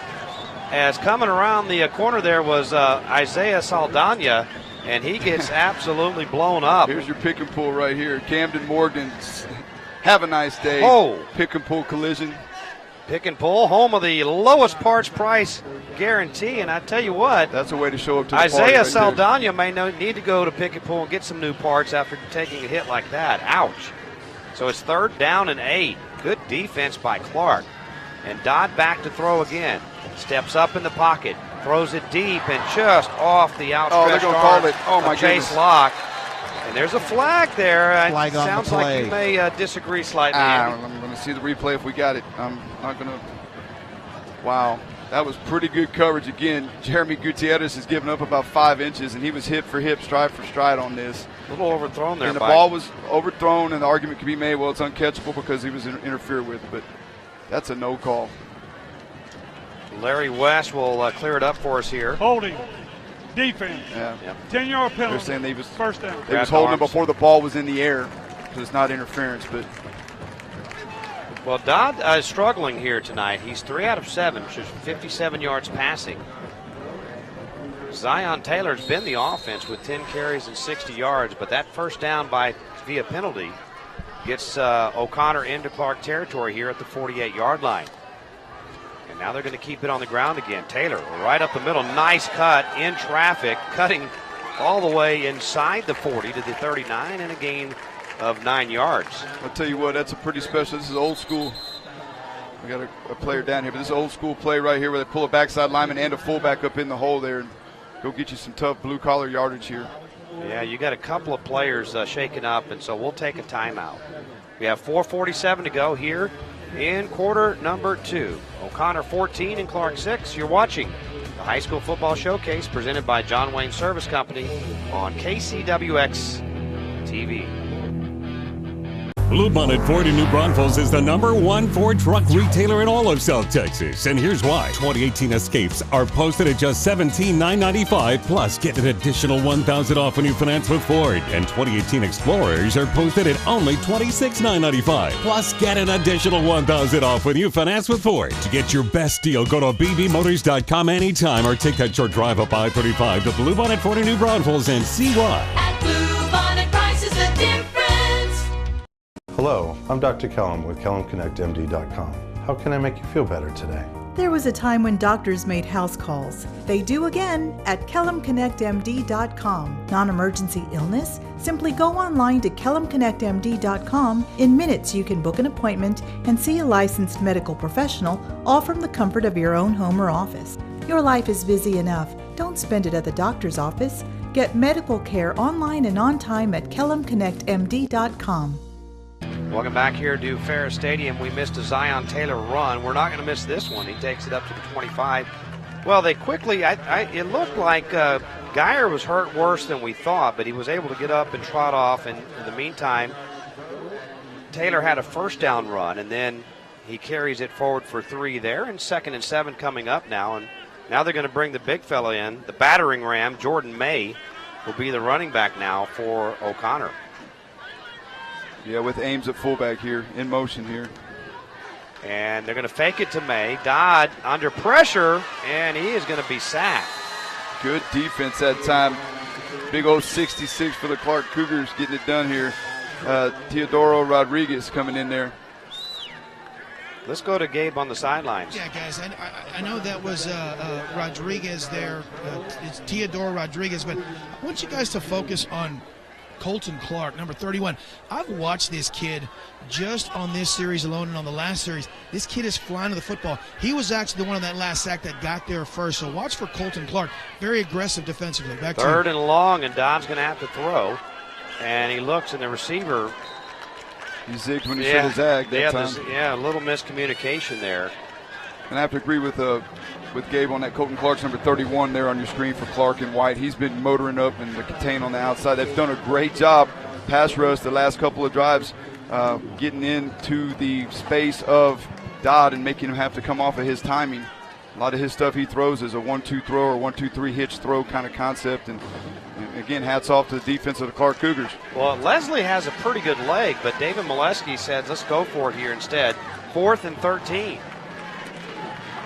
And Dodd with a deep drop. Sets up, he has Locke open. Can he get there? No. Good throw. Good route. Just a little bit off, and that is a Clark Cougar stop. Tell you what, number 2, Jeremy Gutierrez of Clark. Watch the replay right here. He is 101 up top right here. He is stride for stride harassing him. They did have help over the top that time by Cooper. Connor Cooper was there. And you think he screamed right there at the end? Yeah, I don't know. Locke, that's kind of out of character for him. He normally goes and gets the football, but whatever case, the Clark Cougars have disrupted the timing and the rhythm of this O'Connor offense here. So here we go. Clark Cougars 1st and 10 coming the other way. They actually got pretty good field position here. They're not in the shadow of their goalpost this drive. They've got 130 yards of offense. They're about even Steven here in total yardage with O'Connor, and it's a 14-6 game. You got Hooper back in. Hooper going to throw, and this one is caught out in the flat there by Thomas again. Micah Thomas. A couple receptions for him today. He's had a couple of catches, as you said. That is his 3rd for 19 yards. That's a good little first down possession throw right there. Go get you 8 yards on first down. Now you got some options, and you got Santos back in at quarterback here. Well, and the other thing is you got the threat of Gibson, you got the threat of Bivens. And you got Bivens and Gibson out here together on this particular way down here at the bottom of your screen. And so Micah Thompson with his 3 catches is really contributing to this effort. They're going to throw again. They get it to Bivens, and Bivens will have a first down all the way out to midfield. 10-yard pickup. And look at the only thing that's working against Clark right now, they're out of timeouts, and they're down to 2:24. Yeah, just run a little 10-yard hitch route that time. Go get the first down. Great job, great pitch, great catch. Again, when the ball's on time, guys, it's hard to cover. And we're getting some loose coverage in the zone there by O'Connor. And I like the way they're allowing Micah Thomas to throw the football instead of just being the running quarterback. And he's in the game here. Oskin is his running back. And He's going to throw again. Santos fires it across the middle in coverage and almost intercepted as Jake Jennings was sitting back there playing center field and almost had him an INT. Yeah, he is that nickel back in the center field hole right here, and that's why Coach Molesky runs his defense. They put him back there in center field. He's reading the quarterback's eyes all the way on that. He gets in there and almost has an INT that time, but at least breaks up the pass. And Santos was looking for Micah Thomas. It seems like Clark is just kind of going by feel on the quarterback situations. They have trips receivers down on the bottom of your screen, but Bivens alone up top. And they're going to throw it out there to Thomas up the left sideline and has a nice run. He kind of tight ropes it to the 43. Now here's your test match. The last time that Clark ran that little trips cluster down here at the bottom of the screen, they had one-on-one with Bivens at the top. On this last play, they pistoled Bivens, which means they had a man. They had two guys on him, one covering the underneath route and one for over the top. And then this time they threw down here to the trips cluster on that little slip screen, and Thomas went and got the first, or close to the first down here. 3rd down and 3, 3rd down and 4 here. Clark is 1 for 5 on 3rd down conversions tonight. Down to minute 49. And a timeout from Coach David Molesky. So we'll break it here. Minute 49 to go. Here in the first half, we've got a competitive contest. Oconnor leading Clark 14-6. You're watching the High School Football Showcase presented by John Wayne Service Company on KCWX-TV. You hear Metro by T-Mobile now includes Amazon Prime? Really? I'm going to switch. That's smart. I'm also going to hit up that sushi joint. Get Amazon Prime included for only $40 per line for 3 lines. Metro by T-Mobile. According to the National Highway Traffic Safety Administration, more than 100 Americans die each day in traffic crashes, and more than 6,000 per day are injured. If you were injured in a car crash, call Thomas J. Henry. Thomas J. Henry handles serious auto accident cases and gets serious results for injured clients. Call today. Thomas J. Henry is available 24/7, nights and weekends. Hey, Metro PCS is now Metro by T-Mobile. What? Now you get unlimited high-speed data all month long. I'm switching. Well, that's smart. I'm also taking that bridge. The smarter way to get unlimited. Metro by T-Mobile. That's genius.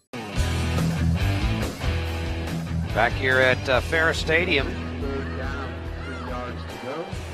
And I really am impressed with Stephen McGee's team here tonight. Gabe, we were talking during the break about how much they've improved from the first time we saw them here on the showcase. First game last week, though, they took Brennan. They were leading Brennan in the first half tonight. That momentum is carried over. They're playing very well tonight. 3rd down and 3. Tip pass caught. The defense was there, but they deflected it, and Micah Thomas, Johnny on the spot with the reception for the Clark Cougars. I really like this kid. That's the old tip drill. Receivers do it every week for about 10 minutes a week. Little tip drill, stay the focus on the ball. Comes through with the catch right there. O'Connor's lucky he didn't go score on that. In Smithson Valley's win last night over Steele, they had a very similar play that resulted in a 58-yard touchdown that helped the Rangers win that game last night. Well, the great receivers stay on the ball. And so Hooper going to throw again to Bivens. He'll make the catch, try to spin off the defense, but holding on there is Tim McRae to make the stop. Now we're down to minute 10, and Clark's going to have some urgency here. Clock's still running. Yeah, they're going to have to clock manage right here. And again, clock's running, no timeouts. No timeouts. They need to line up in a hurry, get their eyes to the sideline. The coaches are signaling to the offensive line and the backs here. And somebody's got to get out of bounds, too. You got to be thinking that as well. Second down and 2. They're going to throw it right here, no doubt. Probably 48 seconds to go. Hooper throws to Bivens, and it is incomplete. They were looking. Oh, there's a late flag, and they may get a pass interference. Well, great job again. Hooper does a great job of surveying the situation here. Goes ahead and puts it back to the back pylon right here. Yeah, they did. They grabbed his jersey right there. The official right there saw that. That's going to be a holding. Yep. Defense. 10-yard penalty. First down. That was the right call. He had a hold of cloth there. You saw it on the replay. Well, it's better than giving up the touchdown. And Bivens in that situation, Bivens is going to, those 50-50 balls, oh, yeah. He wins about 90% of the 50-50 balls. The 50-50 balls he doesn't get, you got probably another 30% you get a call like that. So that's another reason to throw it. Clock stops with a penalty, so it's first and goal here at the 8-yard line. We ain't seen Gibson yet either, so that's at your top of your screen. Hooper's going to run it to the right and to the 4. They got to hurry. They got to get lined up here. Out of timeouts. They may have to spike it here. Yeah, they're going spike. Wait a minute. Official timeout. Well, the O'Connor kid lost his helmet. It's official timeout. That's a break a bit for the Clark Cougars. And O'Connor is short a player. And now, well, they ran time off the clock there, and Hooper, a coach's son, is well aware of what's going on. And Clark coaches are out there saying, hey, you can't just run the time off the clock. They ran 6-7 seconds off the clock that time. They're going to make it right here. The official should add time. Please put 27 seconds on the clock. Helmet came off. Player had to leave and be replaced. That's a great job. Clock will start on my ready. Great job by Larry West, the referee there. That's the right thing to do. He had an official timeout because of a helmet that came off. The clock had to stop there. And so 27 seconds. Once they get it set, they'll start it. And, look for Bivens and also look for Gibson here. And David Molesky, sensing all of that, takes a timeout. Yeah, that's what they were. Well, we'll go ahead and keep it here. All right, so this is where we get to coach. Yeah. Coach from the box. Armchaired a little bit here. And Gabe Fadias, if you're coaching Clark right now, this is a really iffy situation. You got to get some points out of this drive, no matter what. What are you thinking? I mean, they had it right there, and I'm telling you, David Molesky saw that. That was a great coaching move to call a timeout. They had Bivens here, guys, one-on-one coverage. Hooper saw it. He was going to go to him. As soon as the ball was snapped, he looked over there, but before that, the timeout was called. They've got to get some points, guys. That's bottom line. They've got to come out of this with some points. They've got to be cognizant of the time. There's 21 seconds left. It's second and goal. I think they just got to come away with some points, but they got to be careful. Even a field goal here, you could, if you get stopped short of the goal line, spike the football. You got to be prepared for that if you're Clark. You got 3 shots at the end zone right here. I don't care. And so what that they saw the man-to-man coverage on Gibson, line up and throw it to him. If they got man-to-man on him and you got the shot, give him the jump ball. Or create a formation where you put Bivens out one-on-one and it forces the defense. They have to go one-on-one with you right there. Because Coach Molesky is going to be in probably man coverage with his goal line defense. Most goal line defenses are aggressive and they are going to be man-to-man.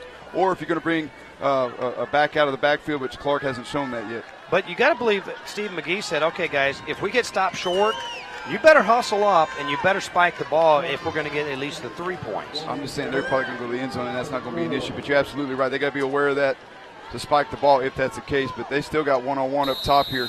Number 17 against number 5 right here. Oskin is the running back, and Hooper showing blitz off the edge, and Hooper going to be pressured. And he's going to he's going to push his way in. Great effort there by Hooper to get the touchdown. He just wasn't going to be denied there. Great job, great awareness. They were coming over here to Bivens' side that time, looking at the Reaper. Watch his eyes right here. You see him, his time goes off, he steps up, lowers his shoulder pads. Right here. Boom, kept his feet going. Great job getting in. Hey, Dad, how do you like that? Wow. Great job by the quarterback Hooper scoring against his dad's team. Ladies and gentlemen, this is the undefeated, state-ranked Oconnor Panthers getting a run for their money tonight from the Clark Cougars. And I don't think, we talked to Coach Molesky before the game. He says we are absolutely not taking them lightly. Clark has just come to play, particularly. And they've gotten better, like he said in the pregame. He said they've gotten better the last 3 weeks. This is not the same Clark Cougar team of 4 weeks They're ago. going to go for 2 to try to tie the game. Now you go up top to 17. And Hooper takes a snap. And he's going to throw it for Bivens. Bivens will be interfered with and catch it anyways. He caught it, and we're tied. 14-14, Clark and O'Connor. You're watching the high school football showcase presented by John Wayne Service Company on KCWX TV. Don't go anywhere.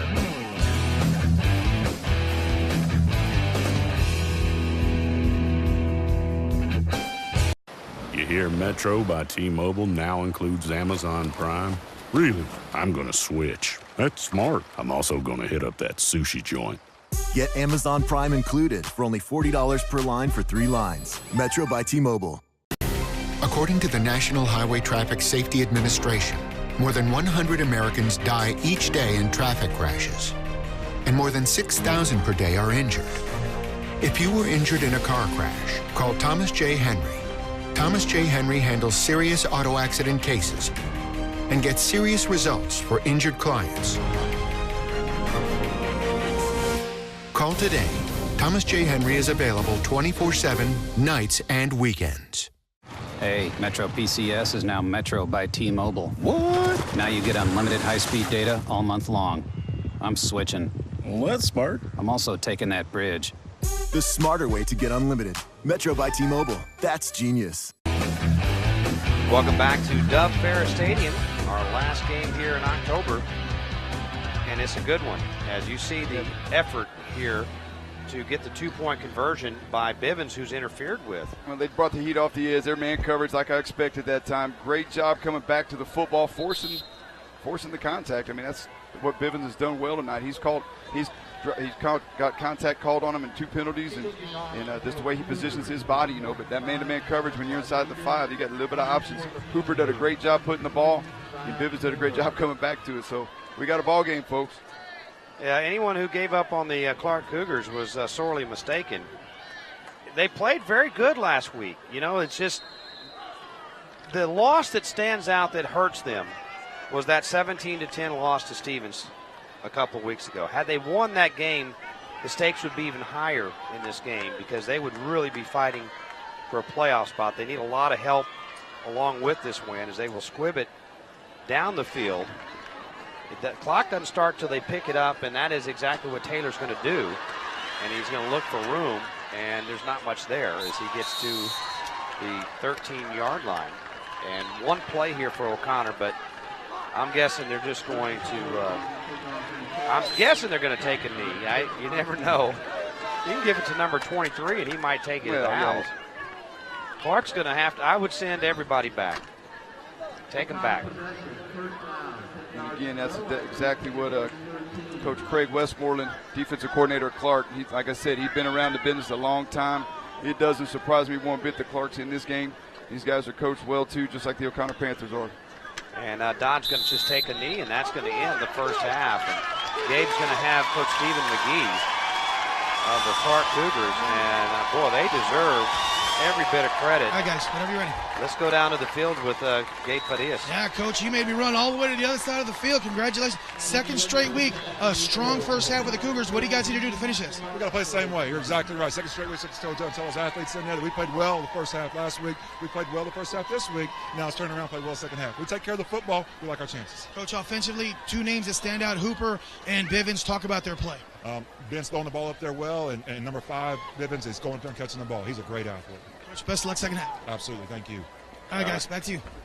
All right, thanks, Gabe. As we will have now the Metro by T-Mobile halftime show. That's coming up next. We're tied at Ferris Stadium. Clark and O'Connor, the undefeated O'Connor Panthers, are getting a push here tonight. We'll be back with the High School Football Showcase presented by John Wayne Service Company on KCWX-TV. It's high school football time, and John Wayne is right in the middle of the action. At the end of this game, one of the players will be chosen as the John Wayne Player of the Game. Go to johnwayne.com right now and vote for who you think will be the Player of the Game. Pick the Player of the Game and win a super cool John Wayne Player of the Game hat. And just for playing, you'll have a chance to win the John Wayne $25,000 home makeover package, including air conditioning, plumbing, and electrical. Don't fumble. Go to johnwayne.com and vote before the end of the game. Hey, it's JR and Beth on Y100, and we want to give you some extra money. Who couldn't use a little extra cash? That's why we're giving away $200,000. Whether you're at home, you're at work, or you're picking the kids up from school, make sure you're listening from 7 a.m. to 2 p.m. We'll give you a keyword, and you'll text in and win. Just think about what you would do with all this extra money. $1,000 8 times a day with a Y100, $200,000 country cash grab. All the details at y100fm.com.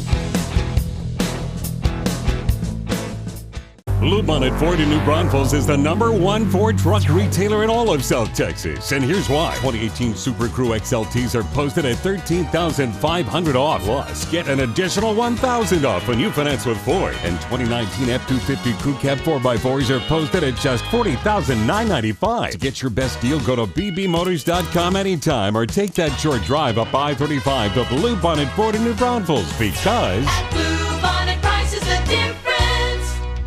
Hello, I'm Dr. Kellum with KellumConnectMD.com. How can I make you feel better today?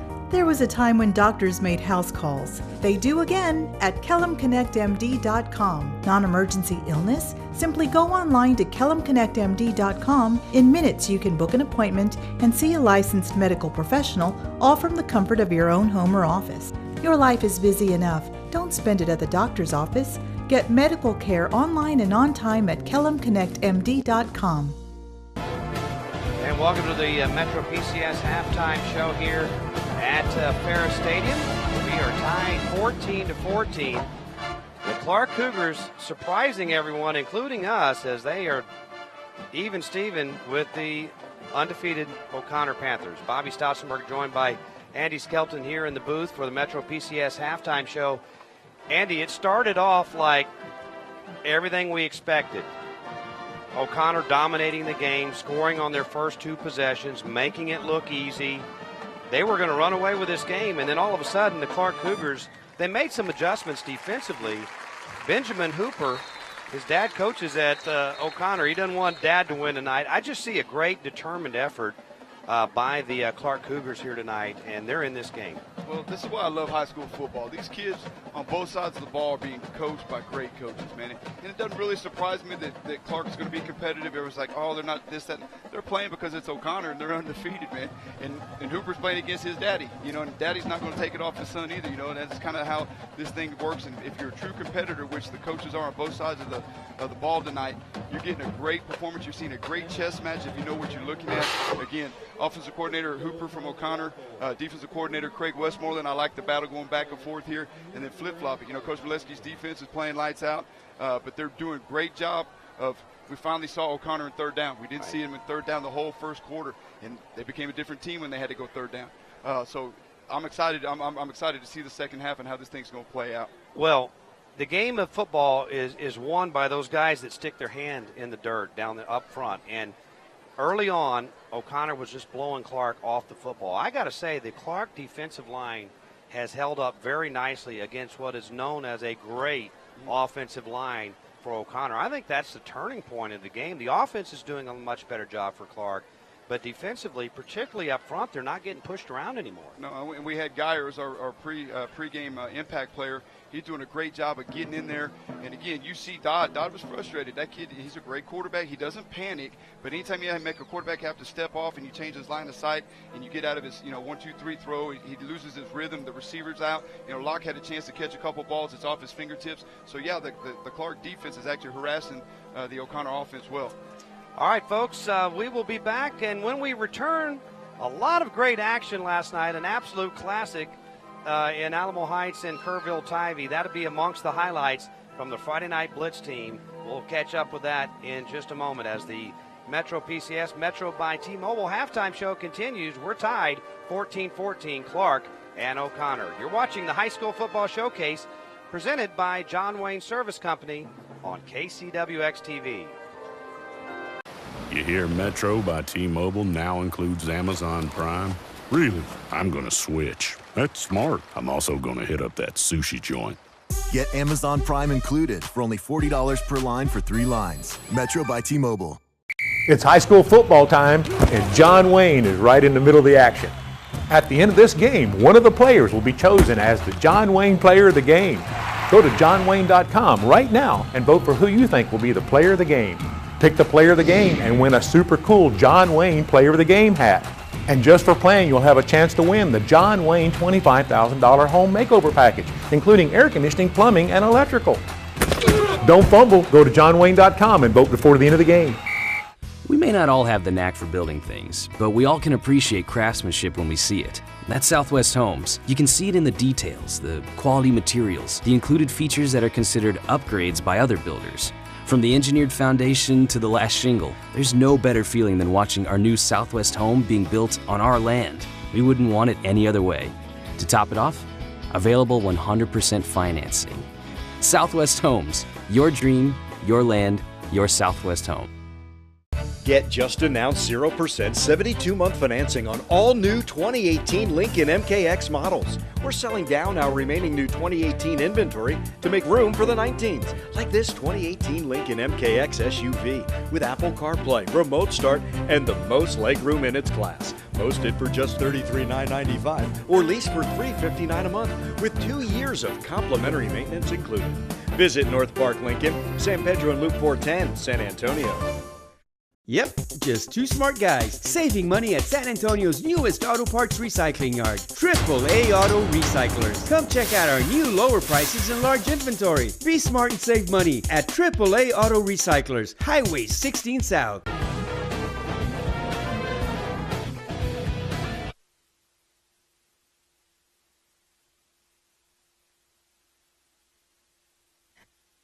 We hope you're enjoying the high school football showcase. For right now, though, let's switch over to the Friday Night Blitz, San Antonio's only 30-minute high school football show. Week 9 has brought us several big matchups as teams inch closer to getting their district championships on lock. Up first, our Friday Night Blitz Game of the Week. Our Game of the Week features 2 undefeated teams from the tough District 14-5A. The Tyvee Antlers taking on the Alamo Heights Mules with first place on the line. The Antlers have won 6 in a row since their opening season loss, while the Mules are also 6-1. Mules strike first here. Quarterback Reed Anderson hits wideout Nick Proctor, corner of the end zone, for the first score of the game. But just 2 minutes after Heights gets on the board, Tyvee answers back. Trapper Panel with a quarterback keeper punches in the Antlers' touchdown game, tied 7-all. Back to the Mules. Anderson throws long into the hands of the other Proctor, Aaron Proctor, to put the Mules back on top. But once again, Tyvee has a response. And once again, it's quarterback Trapper Panel. Game tied back up at 14. Alamo Heights senior running back Joshua Yazinga says, hey, I want to get in on the scoring. But then, yep, you guessed it, Antlers tie it back up. Quarterback Cole Myers this time hits Carson Valverde to make it 21-21. Tyvee then would add another score shortly after that, thanks to another run here by Panel. Panel would finish with 6 touchdowns on the night. Tyvee takes its first lead of the game, 28-21. Alamo Heights, of course, would keep it up and send it into overtime, and it would be Carson Valverde with a 2-point conversion for the game winner. Kerrville Tyvee beats Alamo Heights 64-62. Let's keep the action going. Head over to Lenhoff Stadium, where the 10th-ranked Steel Knights taking on the Smithson Valley Rangers. Knights coming off 3 district wins, while the Rangers looking to bounce back from their loss to Judson last week. Steel quarterback Wyatt Beagle gets the party started here, pushes his way in from 2 yards out. Knights, though, would miss the extra point, and they take a 6-0 lead in the first. Rangers respond after that. Kicker Mason Reed knocks in the field goal to cut the lead in half in the second. And then it's the Rangers again here. Quarterback Levi Williams with a short 1-yard punch in. Smithson Valley takes a 3-point lead. This would be a close one all the way to the end, but in the end, Smithson Valley gets the win 21-19 over Steel. Sticking in that same district, the top-ranked Judson Rockets played host to the Canyon Cougars Friday night. Rockets looking to improve to a perfect 7-0. Very first play of the game, Judson quarterback Mike Chandler completes a pass middle of the field to halfback Cameron Lopez. All the way to the house. Judson up 7-0 just seconds into the game. Rockets keep it going this time. Running back Sincere McCormick takes the rock, spins his way through traffic, runs it in the end zone for a 14-0 lead. McCormick would add another score shortly after that as he charges into the end zone. Can't be taken down. 21-0 Judson, end of the first quarter. Rockets eventually fly off with this one 59-3, improving to a perfect 7-0. Let's take a look at a couple other big games from Friday night. Clemens Buffaloes win 37-30 over the East Central Hornets. Sam Houston Hurricanes shut out the Jefferson Mustangs 21-0. Brackenridge Eagles win 39-7 over the Edison Golden Bears. And Lavernia wins 43-10 over Gonzales. Thanks for watching with us. That was just a portion of our show. You can check out the full Friday Night Blitz every Saturday at 4:30 and 11 p.m. on KCWX. I'm Jill Jelnick. We'll return with the high school football showcase next. Don't go away. Hi, I'm Joel Dolly, and welcome to the Mission Open Air Market. You'll find acres and acres of bargains on toys, tools, clothing, and we've even got a farmer's market every Wednesday, Saturday, and Sunday. You'll never know what you're going to find, and I'll see you here. Hey, it's JR and Beth on Y100, and we want to give you some extra money. Who couldn't use a little extra cash? That's why we're giving away $200,000. Whether you're at home, you're at work, or you're picking the kids up from school, make sure you're listening from 7 a.m. to 2 p.m. We'll give you a keyword, and you'll text in and win. Just think about what you would do with all this extra money. $1,000 8 times a day with a Y100. $200,000 country cash grab. All the details at Y100FM.com. Nowadays, it's all about options. When we were searching for our new home builder, Southwest Homes was just what we were looking for. With over 50 customizable plans to choose from and the ability to provide our own plan, they allowed us to build what we wanted. Whether it be a more spacious kitchen, a master bedroom suite, or an open concept plan, Southwest Homes has so many options. And with available 100% financing, it's so easy. They've made building our dream home a reality. Got land? Let's build. Hello, I'm Dr. Kellum with KellumConnectMD.com. How can I make you feel better today? There was a time when doctors made house calls. They do again at KellumConnectMD.com. Non-emergency illness? Simply go online to KellumConnectMD.com. In minutes, you can book an appointment and see a licensed medical professional, all from the comfort of your own home or office. Your life is busy enough. Don't spend it at the doctor's office. Get medical care online and on time at KellumConnectMD.com. Hi, I'm Joel Dolly, and welcome to the Mission Open Air Market. It's been a long time since the Mission Drive-In days, and we've grown to over 60 acres of the biggest bargains in Texas. Remember this every Wednesday, Saturday, and Sunday, and I'll see you here. Welcome back here, Metro by T-Mobile, Metro PCS halftime show here at Ferris Stadium.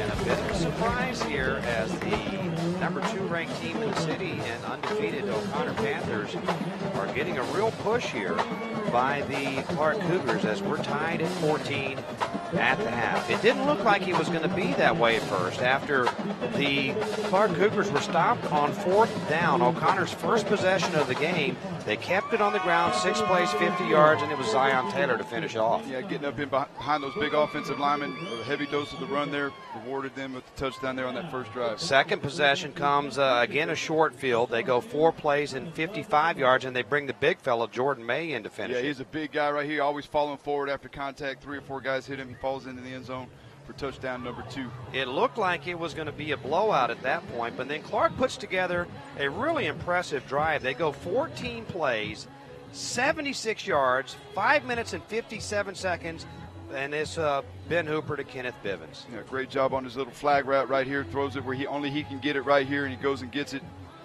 Touchdown, Clark. That was the first of many connections between those two. And the last drive of the half was the Clark Cougars driving it down the field, 8 plays, 68 yards. Ben Hooper was not going to be denied here. Great job not throwing the ball here, pulling it down and running over and getting in the end zone.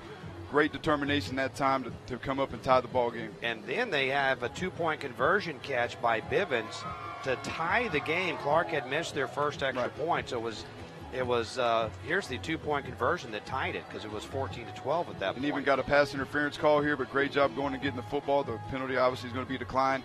2 points stood, and here we are at 14-14. As we take a look, if we could now, at the first half stats in this one, as the pretty even Steven here, as you got 189 for Clark and 143 for O'Connor. That's an impressive number for Clark's defense. 143 total for O'Connor, and they had 105 within the first 6 minutes. So that tells you how good the Cougar defense has played in the last quarter and a half. Yeah, I'm telling you, Clark's defense is dialed in. They've made their adjustments, and they're playing well. And they're actually doing a great job of getting in there and harassing the running back and the quarterback for O'Connor and making them, off their game a little bit here. And they've been kind of mixing it up with their quarterbacks the Clark Cougars have is they've also utilized David Santos and not just run him. He's thrown it a couple times, but altogether 151 passing yards. But when you got a receiver like Bivens and you got a receiver like Gibson to go to, and let's not forget the Micah Thomas, number 11, has been big. He's caught 4 balls, including that tip drill pass, and he's had a big game as well for the Clark Cougars. Yeah, I'll tell you what, they've been using him a lot on the possession game on first downs, getting 6-7 yards on first down, and he's an unselfish kid going downfield and going to get the football. Yeah, 5 catches for 53 yards from Micah Thomas, and of course Kenneth Bivens is having another huge game, 6 catches for 100 yards here in the first half. It adds up to a 14-14 tie, and we will be back in just a moment here at Fair Stadium. We'll listen to some of the halftime performance from these two bands in just a moment when we continue with more of the Metro PCS Halftime Show. You're watching the High School Football Showcase presented by John Wayne Service Company on KCWX-TV. You hear Metro by T-Mobile now includes Amazon Prime? Really? I'm going to switch. That's smart. I'm also going to hit up that sushi joint. Get Amazon Prime included for only $40 per line for 3 lines. Metro by T-Mobile.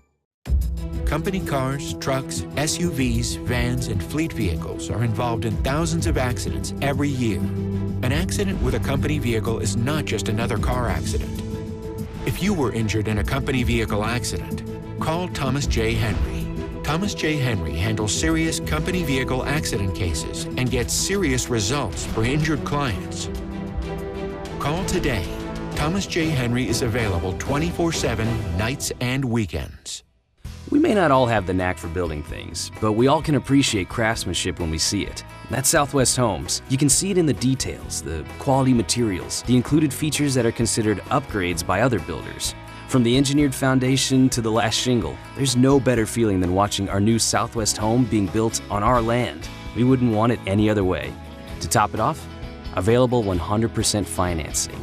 Southwest Homes, your dream, your land, your Southwest home. It's high school football time, and John Wayne is right in the middle of the action. At the end of this game, one of the players will be chosen as the John Wayne Player of the Game. Go to johnwayne.com right now and vote for who you think will be the Player of the Game. Pick the Player of the Game and win a super cool John Wayne Player of the Game hat. And just for playing, you'll have a chance to win the John Wayne $25,000 home makeover package, including air conditioning, plumbing, and electrical. Don't fumble. Go to johnwayne.com and vote before the end of the game. They're gonna pull the part for me, pick and pull, the pick and pull. They're gonna pull the part for me, and I'm gonna save some dough. Save time and money at Pick and Pull, the parts you need at a price you can afford. Welcome back here to Fair Stadium. 14-14 tie in the Metro PCS and Metro by T-Mobile halftime show continues as you take a look now at the Oconnor High School band. They even have, I think they have a bass guitarist in there. Gabe Fadias down on the sideline getting a close-up look at this. Yeah, man, they've got a full setup down here. I'm impressed with most bands in the Northside School District, but I got to tell you, Oconnor is taking it to another level. They got the drum set, they got the bass player, and, well, I'm not really very musically inclined, but it looks incredibly impressive. So look out for a fantastic show here on the sideline, guys. All right, we are going to take a listen in. It is that time of year, Andy, where these bands have been working really hard, and the halftime shows and the competition routines, it takes a while to set it up, as you can see there, the stage that they're setting up as part of this halftime show. As we will look and listen whenever they get fully ready here. But a 14-14 tie. Great effort here by the Clark Cougars tonight. It's like a concert. As the underdogs. All right. I mean, they've got roadies and everything. It's awesome. Here we go. Let's listen in. This is the Oconnor High School band, ladies and gentlemen.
Along with Sinatra. That is some good stuff right there from the Oconnor High School Band. We'll take a break. Back with more of the Metro PCS halftime show in a moment. 14-14 is our score.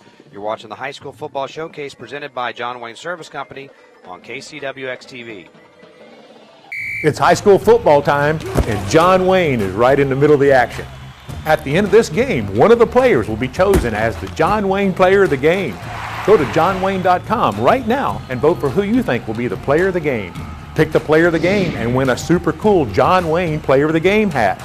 And just for playing, you'll have a chance to win the John Wayne $25,000 home makeover package, including air conditioning, plumbing, and electrical. Don't fumble. Go to johnwayne.com and vote before the end of the game. Hey, it's JR and Beth on Y100, and we want to give you some extra money. Who couldn't use a little extra cash? That's why we're giving away $200,000. Whether you're at home, you're at work, or you're picking the kids up from school, make sure you're listening from 7 a.m. to 2 p.m. We'll give you a keyword, and you'll text in and win. Just think about what you would do with all this extra money. $1,000 8 times a day with a Y100, $200,000 country cash grab. All the details at y100fm.com. Nowadays, it's all about options. When we were searching for our new home builder, Southwest Homes was just what we were looking for. With over 50 customizable plans to choose from and the ability to provide our own plan, they allowed us to build what we wanted. Whether it be a more spacious kitchen, a master bedroom suite, or an open concept plan, Southwest Homes has so many options. And with available 100% financing, it's so easy. They've made building our dream home a reality. Got land? Let's build. The Fed has raised rates 3 times in the last 9 months. Before 0% goes away, you can still save thousands in interest on some great new Lincolns. At North Park, we're selling down our remaining new 2018 inventory to make room for the 19s, like this 2018 Continental with HID headlamps, driver adjustable suspension, and superior legroom. Posted for $41,495 plus 0% for 60 months, or lease for $469 a month with 3 years of complimentary maintenance included. Visit North Park Lincoln, San Pedro and Loop 410, San Antonio. Welcome back here to Ferris Stadium. Bobby Stotzenberger along with Andy Skelton once again. It's 14-14. Well, you spent 23 years in the coaching profession. You know these games, the underdog challenging the superior team, and all of a sudden we got us a game, a second half adjustments that you see. Well, you know, if you're Clark, you're going to keep doing what you're doing. I mean, you finally got in the groove offensively. Your defense is making Oconnor have to kind of do some things they're not used to doing. If you're Oconnor, get back to the running game. Get Zion Taylor back in the game. That's when they were successful in the first 2 drives. Boom, boom, boom on the ground. Let those big boys up front for Oconnor get after it and get back to what you did in the first quarter. Well, I tell you what, this has been a great performance by the Clark Cougars. We're going to hear from Coach Molesky here in a moment with Gabe Fadias on the sideline. He's a guy that gets really excited. As a matter of fact, let's go down right now. Gabe Fadias standing by with Coach David Molesky. Coach, thank you so very much for taking the time. Tough first half. What do you guys need to do to get back on track here in the second half? We just need to stop shooting our foot off. We feel like there's some mistakes that we made and giving them some opportunities to keep the football, and then they're playing great on defense. You know, they're limiting us offensively, and so, you know, it's what I told you before the game. You know, there's no sleeper. It's right here in front of us, and we're going to have to come out here and play a lot better. Coach, best of luck. Thank you very much. All right, guys, I was scared for my life. Back to you. That's Coach David Molesky joining Gabe on the sideline, and we'll be back with the second half of action. This wraps up the Metro PCS halftime show, 14-14. Don't go anywhere. We got an exciting second half of football coming up. This is the High School Football Showcase presented by John Wayne Service Company on KCWX-TV. Hello, I'm Dr. Kellum with KellumConnectMD.com. How can I make you feel better today? There was a time when doctors made house calls. They do again at KellumConnectMD.com. Non-emergency illness? Simply go online to KellumConnectMD.com. In minutes, you can book an appointment and see a licensed medical professional, all from the comfort of your own home or office. Your life is busy enough. Don't spend it at the doctor's office. Get medical care online and on time at KellumConnectMD.com. It's high school football time, and John Wayne is right in the middle of the action. At the end of this game, one of the players will be chosen as the John Wayne Player of the Game. Go to johnwayne.com right now and vote for who you think will be the Player of the Game. Pick the Player of the Game and win a super cool John Wayne Player of the Game hat. And just for playing, you'll have a chance to win the John Wayne $25,000 home makeover package, including air conditioning, plumbing, and electrical. Don't fumble. Go to johnwayne.com and vote before the end of the game. Hey, it's JR and Beth on Y100, and we want to give you some extra money. Who couldn't use a little extra cash? That's why we're giving away $200,000. Whether you're at home, you're at work, or you're picking the kids up from school, make sure you're listening from 7 a.m. to 2 p.m. We'll give you a keyword, and you'll text in and win. Just think about what you would do with all this extra money. $1,000 8 times a day with a Y100. $200,000 country cash grab. All the details at y100fm.com. Bluebonnet Ford in New Braunfels is the #1 Ford truck retailer in all of South Texas. And here's why. 2018 Escapes are posted at just $17,995, plus get an additional $1,000 off when you finance with Ford. And 2018 Explorers are posted at only $26,995, plus get an additional $1,000 off when you finance with Ford. To get your best deal, go to bbmotors.com anytime or take that short drive up I-35 to Bluebonnet Ford in New Braunfels and see why. At Bluebonnet, price is the difference. Well, we come back to action here, and nobody was ready for that except for Oconnor, and that's what mattered. We weren't ready. I think the folks getting their halftime snacks weren't ready, but the onside kick from Clark does not work. Oconnor does recover it. Legal formation. Contact by the kicking team before the ball went 10 yards. 5 yards added. First down. All right. Well, they're trying to a surprise 14. onside. You know, that's almost a taste of your own medicine. Here's the replay. Right here, they touch the ball before it goes 10 yards. That's a penalty. He never made it to the 50. Not to mention Oconnor recovered it. Boy, they gave up a lot of field. You know, you want to play to win, and that's certainly what Steve McGee's I'm doing. not going to second guess the coach on that. When you're the underdog and you're tied at half, heck yeah, go try it. All right, here's David Dodd, gives it to Taylor, going left with it. That defense holding tough there, gain of a yard. And we had a helmet come off that time. 66 going to have to come out of the game here. Teodoro Rodriguez. And another good sign, Clifford Geyer is back in on defense, number 46 there for Clark. Yeah, he came off the field on his own power and was hopping off the field, or running off the field, so I expected him to be back in a game like this. So Taylor again up the middle and bouncing it right, but again, good tackling there by the Clark Cougars. Alan Alvarez, I believe that was number 8, coming in there, filling and fitting. And then we got an officials timeout here for. And that is one of the key players for Clark tonight. Yeah, that's Colton Clark. We mentioned his name earlier. He's 100 miles an hour, man. That time looked like he got up off the turf in a hurry there. Gabe, you've been impressed with this young man all evening. After the entire evening, he has been flying the football. I got one thought on that attempted onside kick, and Andy, I'm going to throw it back to you just for your thoughts after this. Do you think maybe because of the culture that Oconnor has, always being ready for that, those kids were absolutely ready for that? Do you think it's because of their attitude that they were ready for that? Yeah, I think they were kind of expecting it a little bit on that. 3rd down and 8. Dodd going to throw. Fires it across the middle, and some contact there. No flag as the pass was intended for Isaiah Jacobs, who kind of stopped on the route there, it seemed, Andy. Yeah, he kind of gave up on it that time. And again, we're looking at a 4th down here for Oconnor. So coming out of halftime, I mean, same old for the Clark defense here. And it's hard. O'Connor's having a hard time getting their offense clicking here. Well, this is a stout defensive effort tonight from Clark, as Brown is going to fake punt. And they snap it to the big fellow. That's May, and May going to rumble forward for a first down. And it's just the distance of that makes it surprising.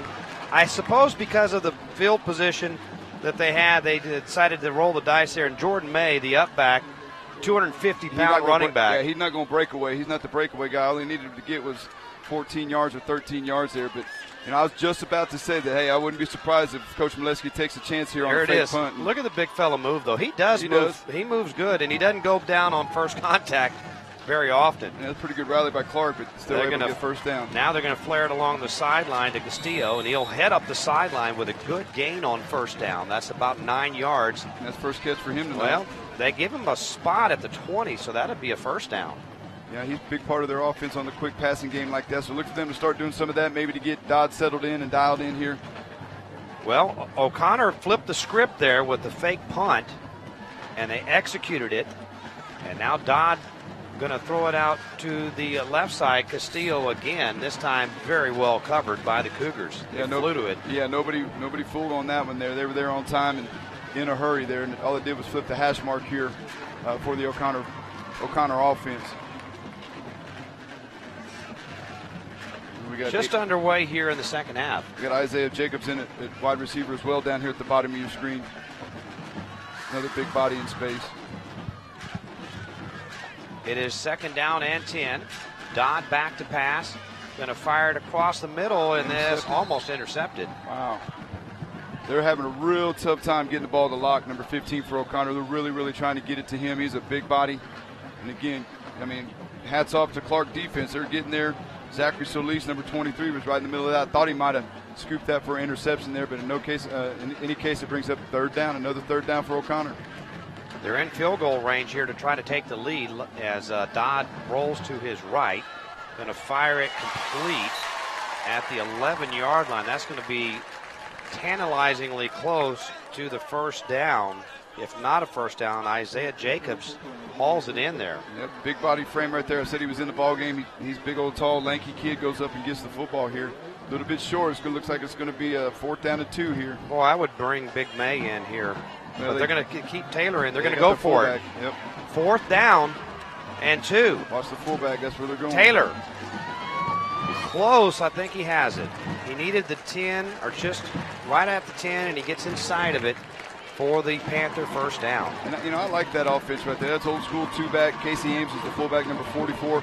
And 99 times out of 100, wherever he goes, that's where the ball goes, and the defense knows that. And then the other 1% is going to be play action off of that. But I like his unselfishness. Casey Ames, number 44, being the lead blocker. They might try to get him the football into play action. 1st and goal. Taylor again, right side, smelling the end zone as he lunges it out to the 1-yard line. So this is kind of deja vu, kind of reminiscent of the 1st quarter, Bobby, like we talked about. Get back to what you're doing here. Get back behind the big boys up front of O'Connor. And running game here. They're trying to get some tempo going here. They're quickly to the line. 2nd and goal at the 1. Taylor again, right up the middle for the touchdown. Well, an onside kick recovery, a fake punt executed, and then all of that. And we got one of the big fellas. Is that Brown? Yeah. Yeah, slow to get up. He's all right, though. He's shaking up there, but to that. Boy, it is physical inside. But they recover the Clark onside kick. Then they convert on a fake punt, and just like that, with 8:40 to go here in the 3rd quarter, the Panthers have regained the lead. Who says the kicking game doesn't matter, Bobby? Big time plays that time on both sides. Leslie adds the extra point. It is the O'Connor Panthers 21, the Clark Cougars 14. 8:40 to go here in the 3rd. You're watching the High School Football Showcase presented by John Wayne Service Company on KCWX TV. The Interchange. It's new at Pick and Pull. 1, just tell them what you're looking for. 2, hop on the shuttle, we'll take you to your part. 3, you got your part and you saved money. It's the Interchange and it's at Pick and Pull. We may not all have the knack for building things, but we all can appreciate craftsmanship when we see it. That's Southwest Homes. You can see it in the details, the quality materials, the included features that are considered upgrades by other builders. From the engineered foundation to the last shingle, there's no better feeling than watching our new Southwest home being built on our land. We wouldn't want it any other way. To top it off, available 100% financing. Southwest Homes, your dream, your land, your Southwest home. Hey, Metro PCS is now Metro by T-Mobile. What? Now you get unlimited high-speed data all month long. I'm switching. Well, that's smart. I'm also taking that bridge. The smarter way to get unlimited. Metro by T-Mobile. That's genius. After the O'Connor Panthers recover the onside kick, plus they attacked on a 5-yard penalty, so the Panthers go 44 yards in 9 plays, including a fake punt, and Zion Taylor finishes the drive with a 2-yard run. So the Panthers now have the lead, 21-14, in a hard-fought contest here tonight at Fair Stadium. Leslie going to kick it off here now, and he's going to pop it up into no man's land where it will bounce, and it is barely recovered there by Solis. as flying down the field that time was Jonte Waller, and he nearly recovered it there for the Panthers. Look at this. They pushed it to there was an open area right there on the 25-yard line. Leslie sees it, puts the ball right there. Almost, Waller almost gets there and makes it O'Connor's ball. Great job that time. Solis getting there and making sure Clark had that at the end of that possession. Leslie was a John Wayne Service Company Player of the Game in the win over Brandeis. And we will have a John Wayne Player of the Game in this one as well. You can vote at johnwayne.com and win that cap and get registered to win a $25,000 home makeover. They're going to throw deep on a first down, looking for Thomas up the right sideline. But great coverage over there by Waller. Yeah, they're trying to go to the Thomas-Waller matchup on the other side there. Normally they're going to Bivens and Aguero, but in any case that time on a first down, taking the shot here, trying to get something back. They're going to have to be patient here. They don't have to get it all back right now. They're still in this thing. Clark with their first possession of the second half. They have battled undefeated O'Connor nicely here tonight. Their quarterback is Benjamin Hooper, and he takes the snap, looks to the near side for Bivens, makes the catch, and almost turns the edge there. He gets a first down out to the 34-yard line. Great timing route. Yep. Tim McRae is the DB that they went to that time. Number 18 for O'Connor. Great job. Bivens is he's a special talent, Bob. He catches that, he turns to the sideline and tries to tightrope it up in there, but he does come up a little bit short here. Well, about a half a, well, not even I would even say less than a half a yard. Look for Hooper probably to keep it himself here. Two tight end set. Oskin is the running back. Will they hand it to him, though? Nope. It's going to be Hoop. And Hooper is going to get the first down, not by much. He was belted there, but we saw when he had that touchdown run at the end of the first half that he can lower the boom. He's a pretty good-sized kid for a quarterback. Yeah, he's a thick-bodied kid. He's a durable kid, as you've seen all night tonight so far, Bobby.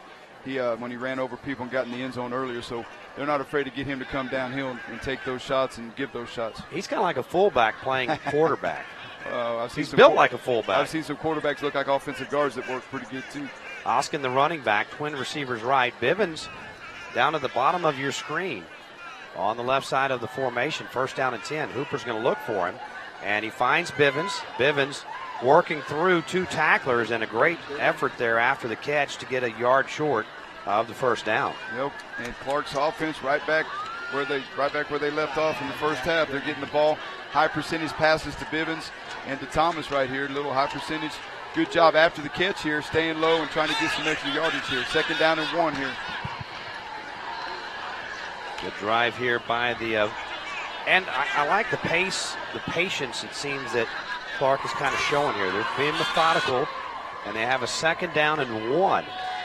Hooper going to give it to Oskin this time, and he is going to get a Cougar first down. Christopher Oskin, senior running back for the Cougars, came in with 283 yards, gets the first down there.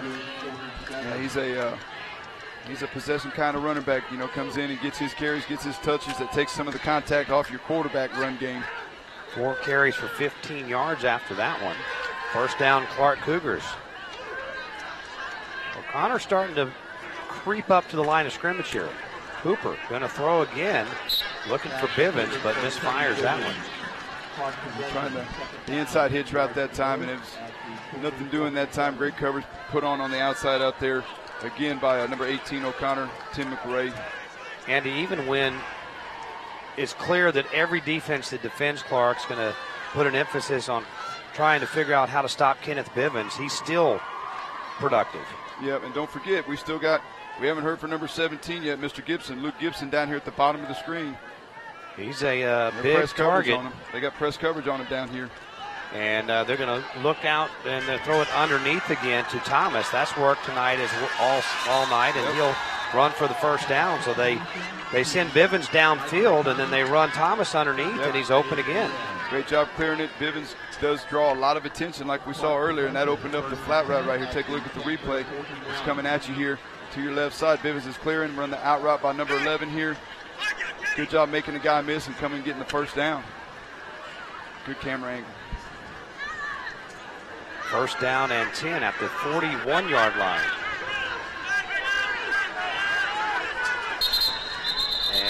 pre-snap penalty. Flag on the play. False start. Offense. 5-yard penalty. First down. You know, Bivens has been such a big player for Clark. He's got 8 catches for 118 yards, but Micah Thomas with 6 catches and 65 yards tonight for the Clark Cougars. 10-yard catch. Gibson has been shut out so far tonight. I'm still saying they're going to go to him before this thing's over with. First down and 15 after the penalty. Hooper drops back, rushes on, fires it near side for Bivens, and it's incomplete. Yeah, that time Hooper didn't have a chance to set his foot. He didn't have a chance to drive the football. He's kind of weight was back on his back foot that time, and that ball kind of sailed off the mark there to Bivens. That typical David Molesky defense is at some point they're going to just really bring it, and they brought it that time. Well, I mean, it's second down in a zip code here, so our first down in a zip code, so yeah, why not? And leave your secondary. His secondary is going to stay the same behind it. They're going to play an umbrella behind it, so they're going to have some, you know, the deep ball's not going to be, the big play's not going to get hit.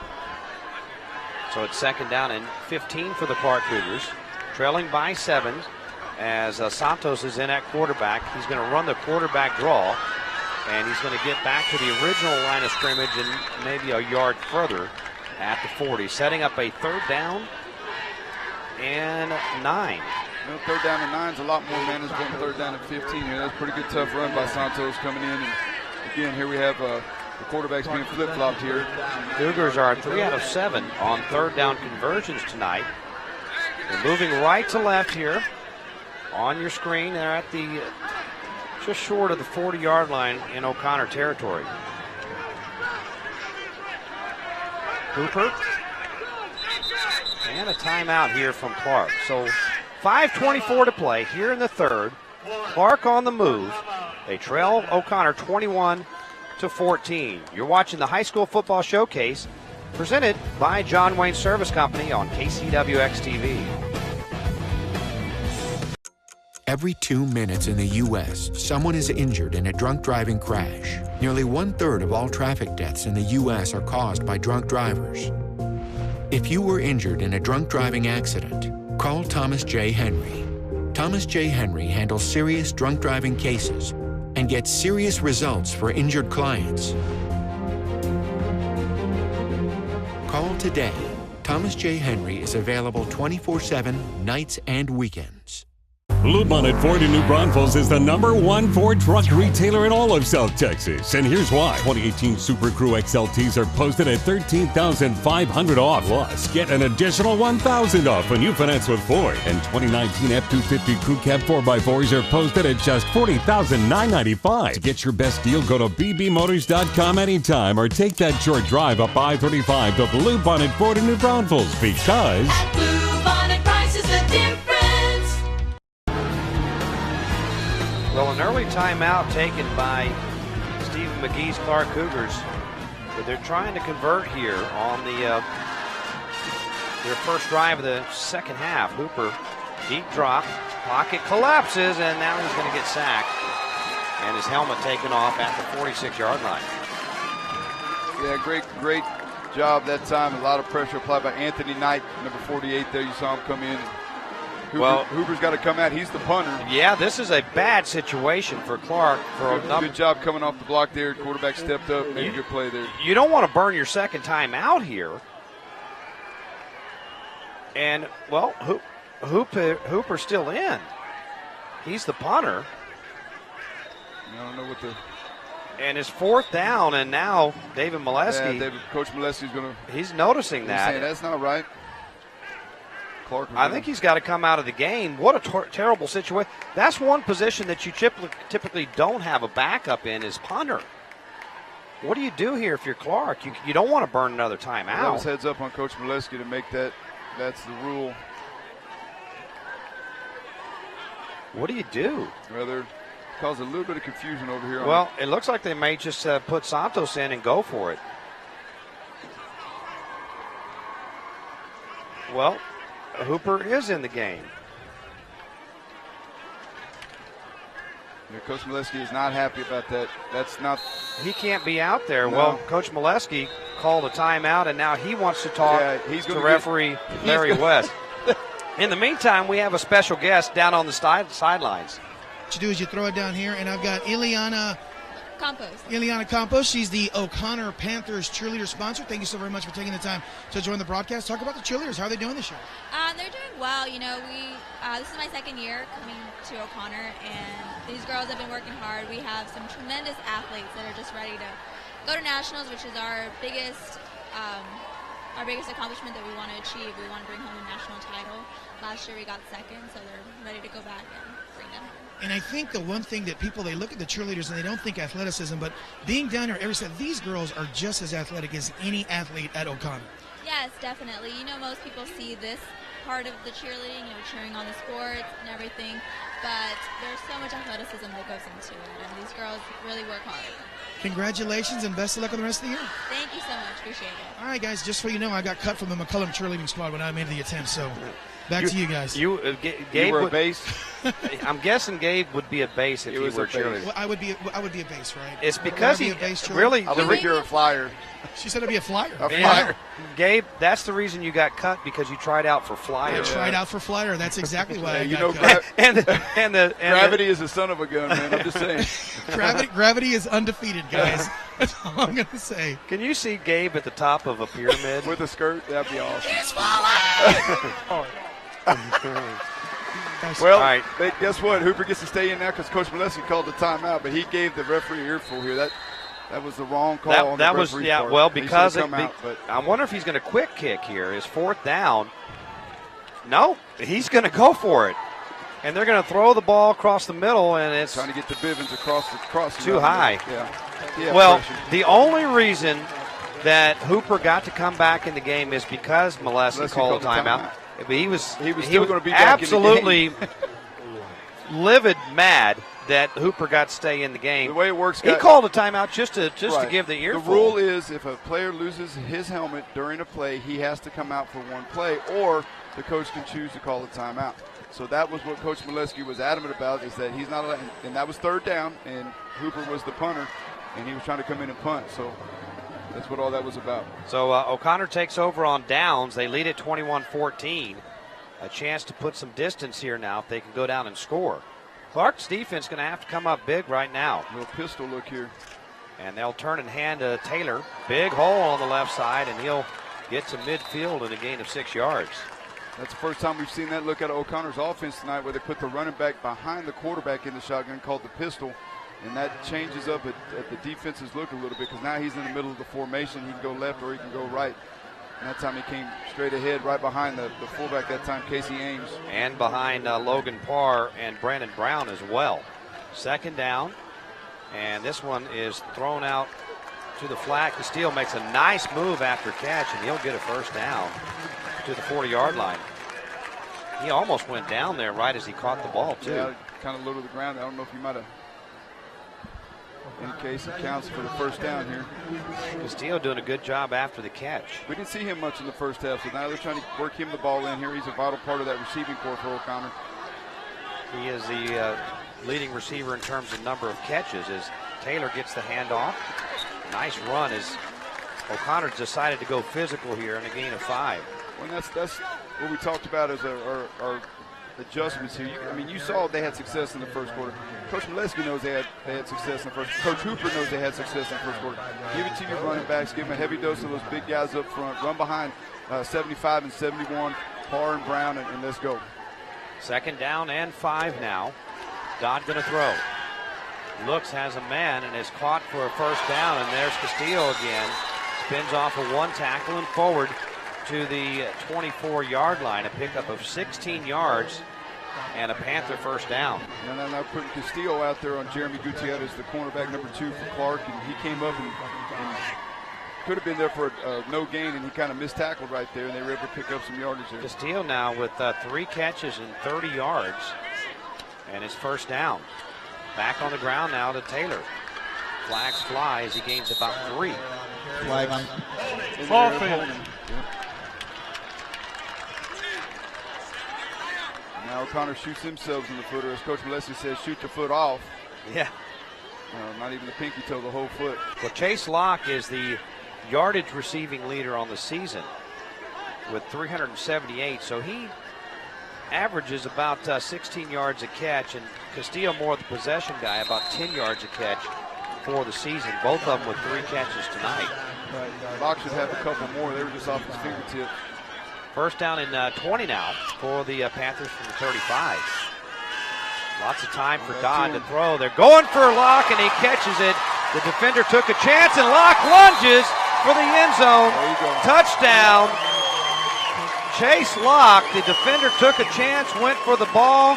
It got above him. Locke grabbed it out of the sky and then heads up the sidelines for the score. But we were just talking about it, and again, hats off to Clark trying to go for the football here, but he has not had the ball as many times as he could. They go back to him right here. See the 35 yards. Great catch right there, getting in the end zone. Great second effort getting in the end zone right there after the catch. Solis seemed to be in position, but it got just above him. Good throw there by Dodd. The extra point is good. 35-yard touchdown makes it Oconnor 28 and Clark 14. We have 2:52 to play here in quarter number 3. You're watching the High School Football Showcase presented by John Wayne Service Company on KCWX TV. Every 2 minutes in the U.S., someone is injured in a drunk driving crash. Nearly 1/3 of all traffic deaths in the U.S. are caused by drunk drivers. If you were injured in a drunk driving accident, call Thomas J. Henry. Thomas J. Henry handles serious drunk driving cases and gets serious results for injured clients. Call today. Thomas J. Henry is available 24/7, nights and weekends. Bluebonnet Ford in New Braunfels is the #1 Ford truck retailer in all of South Texas. And here's why. 2018 Super Crew XLTs are posted at $13,500 off. Plus, get an additional $1,000 off when you finance with Ford. And 2019 F-250 Crew Cab 4x4s are posted at just $40,995. To get your best deal, go to bbmotors.com anytime or take that short drive up I-35 to Bluebonnet Ford in New Braunfels, because Bluebonnet price is the difference. Clark took a chance there as Solis tried to step in front of that pass, and it went over his head, and Locke catches it for a 35-yard score. 5 plays, 56 yards on that touchdown drive for the Panthers, and it's 28-14. Let's see what the kickoff team for O'Connor is going to put up right here. There's still a lot of open area. Clark's return team here. Clark's got some guys up in case of any trickeration up front. The Panthers going to kick it off. Trying to draw a fair catch here, but it's caught and dropped and loose and recovered by Clark, I believe. You got a fair catch that. And these kids are coached on that. The ball's in the air for 18 seconds. Fair catches, you're protected. It's the exact same spot they kicked it here. Watch this. If he just fair catches, he's protected from that hit right there. In any case, that was a live ball. Clark was lucky to recover that one. People say, why do kickers want a pooch kick? There's a reason right there. Kids hear footsteps coming down at them and all kind of weird stuff happens. I really feared for Charles Stratton there. He's only a sophomore. That was kind of a sophomore You think mistake. that O'Connor knows he's a sophomore? I bet you they do. Kick it to the young pup. Well, now, folks, Clark's got to get it going again. They trailed now 28-14 after a 14-14 tie as Hooper just getting rid of that one. He felt the pressure coming from behind. Unblocked pressure, and he went ahead and got rid of it. Well, Clark fought such a great first half, and let's just say it. I mean, O'Connor's playing with a new level of intensity offensively. I will say that Clark really moved the ball well on that first drive of the second half, but that penalties hurt their chances. Clark needs to go get a first down right here. That's the first thing they need to focus on above anything else. Get a first down. Hooper out of the shotgun, 2nd and 10. Makes the handoff, and then he gets buried as a delay blitz, I believe, from the left side there, coming from defensive end Jonathan Renteria. Trammell was in there as well on that. And again, Hooper didn't even see it coming until it was too late and pulled. Luckily, he was able to maintain possession of the football on that. Renteria, it looked like he kind of paused for a second, then he saw the daylight and said, let's go get it.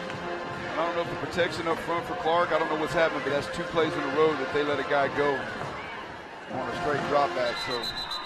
And now Clark uses their second timeout. Yeah, they need to fix that protection.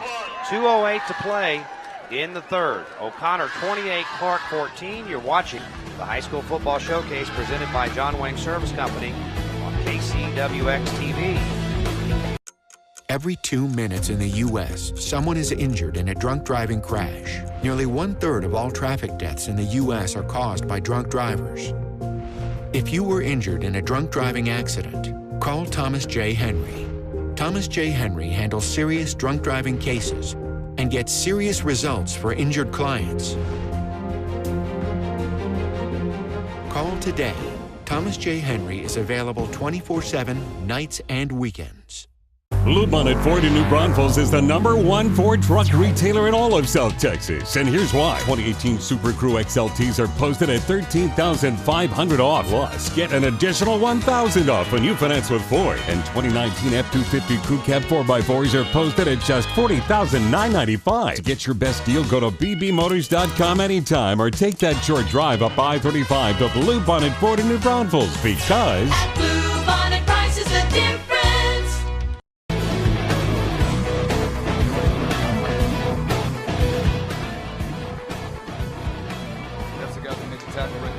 Back to action here.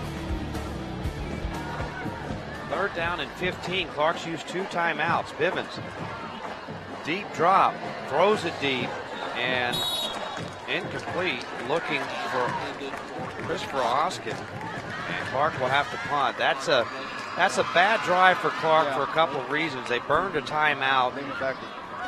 They went backwards. They got sacked twice, and then. The insult to injury, they burned a timeout and then not able to convert. So the Cougs are in trouble right now. Credit to Coach Molesky. He brought 2 different looks that time. He brought the zone blitz on that last one that they hadn't seen all game long. Offensive lineman didn't see it, and he came in unmolested. And so it will be punt time for Hooper. High punt, pretty good one.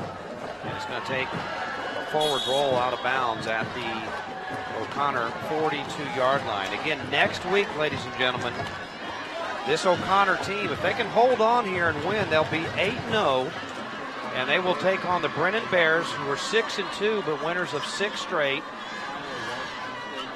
And it is going to be a battle that could determine the district championship. Right now, Brennan in 2nd place at 6-1. Both Brandeis and Warren are at 5-2. Got a new quarterback here, Bobby, for O'Connor. So O'Connor has gone to a new quarterback, and it's a zone read keep, and room to run here. Jason Blights, number 11, he doesn't even have any quarterback stats. He has 9 carries for 43 yards. He's going to come in here to run right here. Again, coming right at you right here, quarterback draw. He runs over a guy, but he takes a shot at the end here. He has not. Well, that was a pick and pull collision. Pick and pull. Home of the lowest parts price guarantee. Going to go back on the ground with Taylor. And did you see Blights following him through, helping push him along? And a nice run of 4, maybe short, long 3, short 4. Blights is junior quarterback here, and again, they got the 2-back set in there with the fullbacks in there. Casey Ames run his eye on Taylor so they can play. They just brought the tight end into the package right here, number 87 in the game, Kevin Cavanaugh. Old school 2-back offense right here. 2nd down and 7. Taylor again, sweep play this time. Stretches it out to the right, turns the edge, and runs out of bounds with the 1st down at the 35-yard line. Old school hand sweep right here, Bobby. They have the fullback out there blocking on the play side linebacker. You'll see it right here, hopefully. Ames throws right there on number 9, just enough to get a piece of him, and Zion gets outside for the extra yard. You think Coach Steve Bazier is watching? If he is, say hi. Hi, Coach. Coach Bazier, how you doing? I know he's watching. Yeah. So are those Brennan Bears. They're waiting for this game next week. Keeper here for Blights. Big room, 25, 20, all the way down to the 17-yard line. Jackson Blights has come in at quarterback and has suddenly sparked this running game. Yeah, I don't know if this was a planned deal here, but it's been working so far, and he's got pretty good wheels.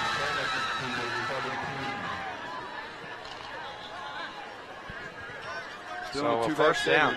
Well, he's out there to run the football or hand it to Taylor.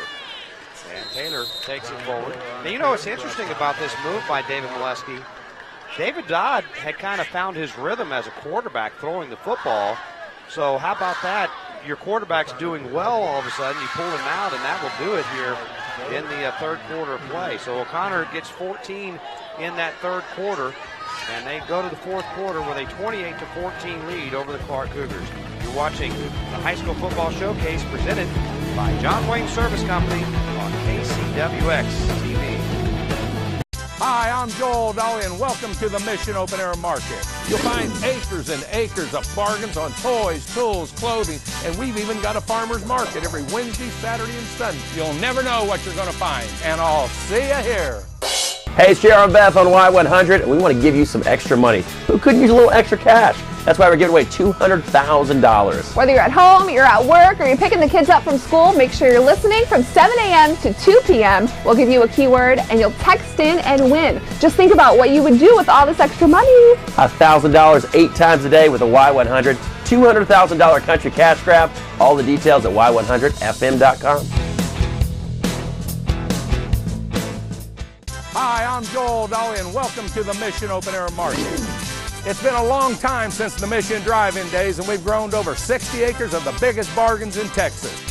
Remember this every Wednesday, Saturday, and Sunday, and I'll see you here.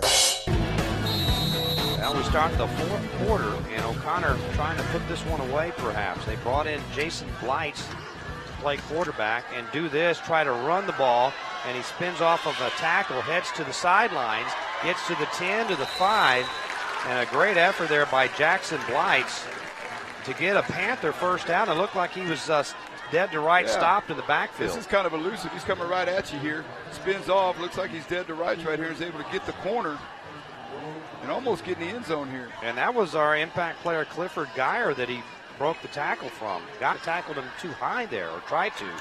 First and goal now. And now they're going to give it off to the big fella, Jordan May. And every time he runs, I want to just say bulldozer. He bulldozes his way about 2.5 yards. Bulldozer, bowling ball, very low center of gravity, very powerful. Even when he's corralled, he still goes. That time he went for 3 yards. And that's a nice one to have too. You come in now, you got your fullback game. And again, my hat's off number 44, Casey Ames. He's an unselfish kid. He's in there doing the blocking at the fullback position for these guys. And then now he's down in the end zone where he could slip out in the flat here and maybe get a pass thrown to him. Second down and goal. May again, and this time he'll go into the end zone. And it's almost like I don't want to hit that guy. I'll get out of the way. Come on in, sir. And that is a 2-yard touchdown run. Second touchdown of the night for big Jordan May. And that really separates the Panthers now. Again, great job. Here comes big old Brandon Brown getting up in there, leading the way. Put one hand on the defender there and gets in the end zone. Imagine you're isolated. Brown's coming at you, and May has the ball behind him. Yeah. The extra point is good. Clark was off sides, and that will be declined, and so it will be now O'Connor 35 and Clark 14. 10:54 to play in the game. You're watching the High School Football Showcase presented by John Wayne Service Company on KCWX TV. In 2016 alone, 2.9 million U.S. workers were injured on the job. Construction, transportation, manufacturing, oil and gas, and agriculture were among the most dangerous industries for workplace accidents. If you were injured in a workplace accident, call Thomas J. Henry. Thomas J. Henry handles serious workplace cases and gets serious results for injured clients. Call today. Thomas J. Henry is available 24/7, nights and weekends. North Park Lincoln, America's leading Navigator retailer, is receiving 24 Navigators in October to close out the 18 model year, with the 19s arriving in November. Navigator is the 2018 North American Truck of the Year with a long list of best-in-class attributes. Horsepower, towing, legroom, moonroof size, and more. Get a new 2018 Navigator posted for $70,495. Or lease for $829 a month. Take family travel up to first class with a Navigator from North Park Lincoln. San Pedro at Loop 410. The O'Connor Panthers have probably put the Clark Cougars away here early in the fourth. 8-play, 68-yard drive, 2-yard run by Jordan May. 3 touchdowns in this second half, Andy, by the O'Connor offense. Yeah, they came back in the third quarter and they went back to doing what they did, and then we brought in a fresh quarterback in there that had some wheels and a different look, and he gets in the end zone as well here. So, you know, O'Connor's back in control of this thing, and Clark needs to make sure that they keep pedaling right here and keep trying to get back in this thing. It was 14-14 at the half, but the undefeated O'Connor Panthers have really flexed their muscles here in the second half. They're going to go ahead and kick the ball deep. Solis will take it at the 4-yard line, and he will return it out to the 20, looking for the sideline, and then knocked out of bounds at around the 22-yard line. And there's a flag on the far side of the field as well. That's usually on the return team when it's back that far. Yeah, somebody got the Flag on the play. Here's referee Larry West. Block in the back on the return team.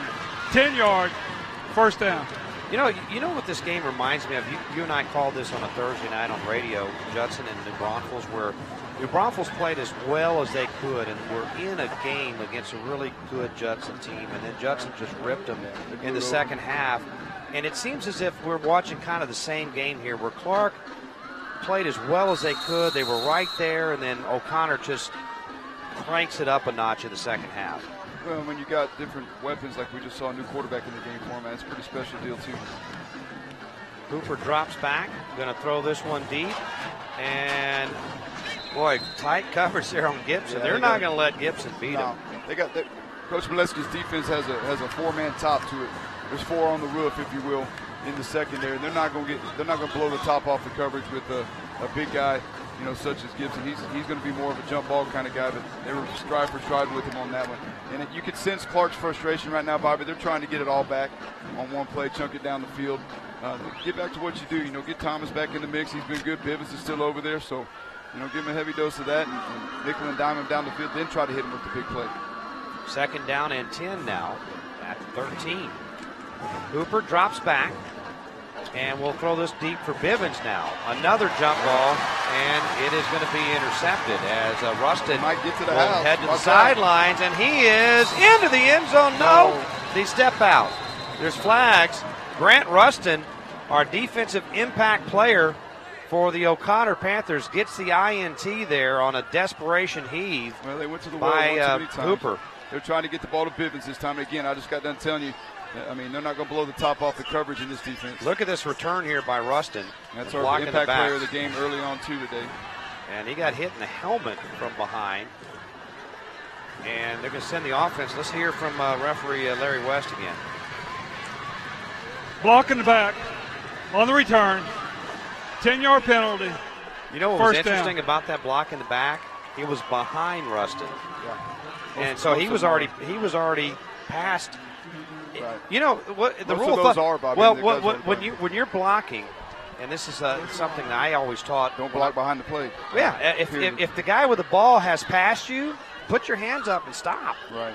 But that was a big mistake by Hooper, though. At the same time, this is a defense that just became the offense on the change of possession here, and sometimes they're not really used to that. And look at them. There's the block in the back. Yeah, he was right there with him. He blocked on Thomas right there, but in any case, yeah, if in doubt, pull up. So they'll move it back to the 31-yard line.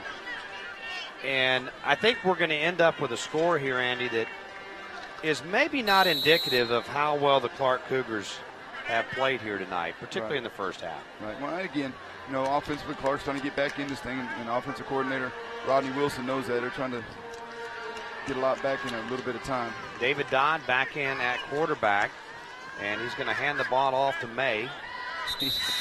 Bulldozes his way for 4 yards. I like watching big fellows. I think if Gabe Farias was in great shape and he was allowed to be a running back and he had any footwork at all, he would be just like Jordan May, Gabe. Yeah, I mean, if you mean more athletic, no, that is absolutely not the case. But he is definitely a bowling ball, that's for sure, guys. And keeper here by Dodd, and he'll run it to the left sideline. He'll get the first down and more. And, well, that's back to Blights again. Excuse me, Jackson Blights Well, whenever you stick it in the belly of Jordan May, that draws the attention. Clark collapsed on it, and Blights pulls it out for the first down. Yeah, I like the play call. And again, you're getting the big guys up front. Big boys up front are breathing hard for Oconnor right now. They've been working hard in this second half here. And remember, we will have our John Wayne Player of the Game at the conclusion of our contest. And that's going back up here, a little penalty. Go online. You can vote all the way up until the end of the game. JohnWayne.com. If you're right, you win the cap. Plus, get registered to win a $25,000 home makeover. Go online right now. Select who you think is the John Wayne Player of the Game. I think it's kind of a toss-up because there's so many different contributions from different areas here. As May will get the handoff again. Look at him run right through people. He's not done. And he spins forward. And that was a physical run. This is the finishing touches of the game here as he gets to the 13. Watch the front at five here. They had a great lead block. They pulled backside lineman number 72 for Oconnor that time, getting up in there. Jake Medelez doing a great job. That's no fun trying to tackle a guy that big. Especially when you got an offensive tackle coming up there with him. Blight's going to hand it to May again. And here comes the stiff arm. And they'll push him all the way to the sidelines. Go ahead, Gabe. No, I was kind of intimidated by that kid. He was coming right at me. And I'm just telling you, I couldn't do what this kid is doing playing flag football. This is a very physical offense. And what's crazy is for the first two drives of the game, Oconnor played with a physicality that I thought, man, this is the best team in San Antonio. And then for whatever reason, they let the foot off the gas. Now here in the third and the fourth quarter, they put their foot back on the gas. This is a rough and tumble football team. May again right down Main Street to the 5. Can he get in? No. He tried to, though. He just put the shoulder down, put the head down, and he gets to the 2. First down and goal. You got to let the big fella finish it off, right? You got to let him eat. Let him eat. Feed him. He got you down there, but they might. I also think they need to give Casey Ames some love, man. He's been blocking all night. Maybe play action, and like I said, slip him into the flat and throw him a little pass out there in the flat. Zion Taylor tonight, 23 carries for 130 yards. And now they're going to go to May, and he's going to get his third touchdown. Yep, just like that. I said that's a scary combination with the big guys up front for Oconnor. Then you have a kid that's in a running back jersey that's almost as big as the guys up front here. Again, coming into your living room right here, lowers your shoulder pads.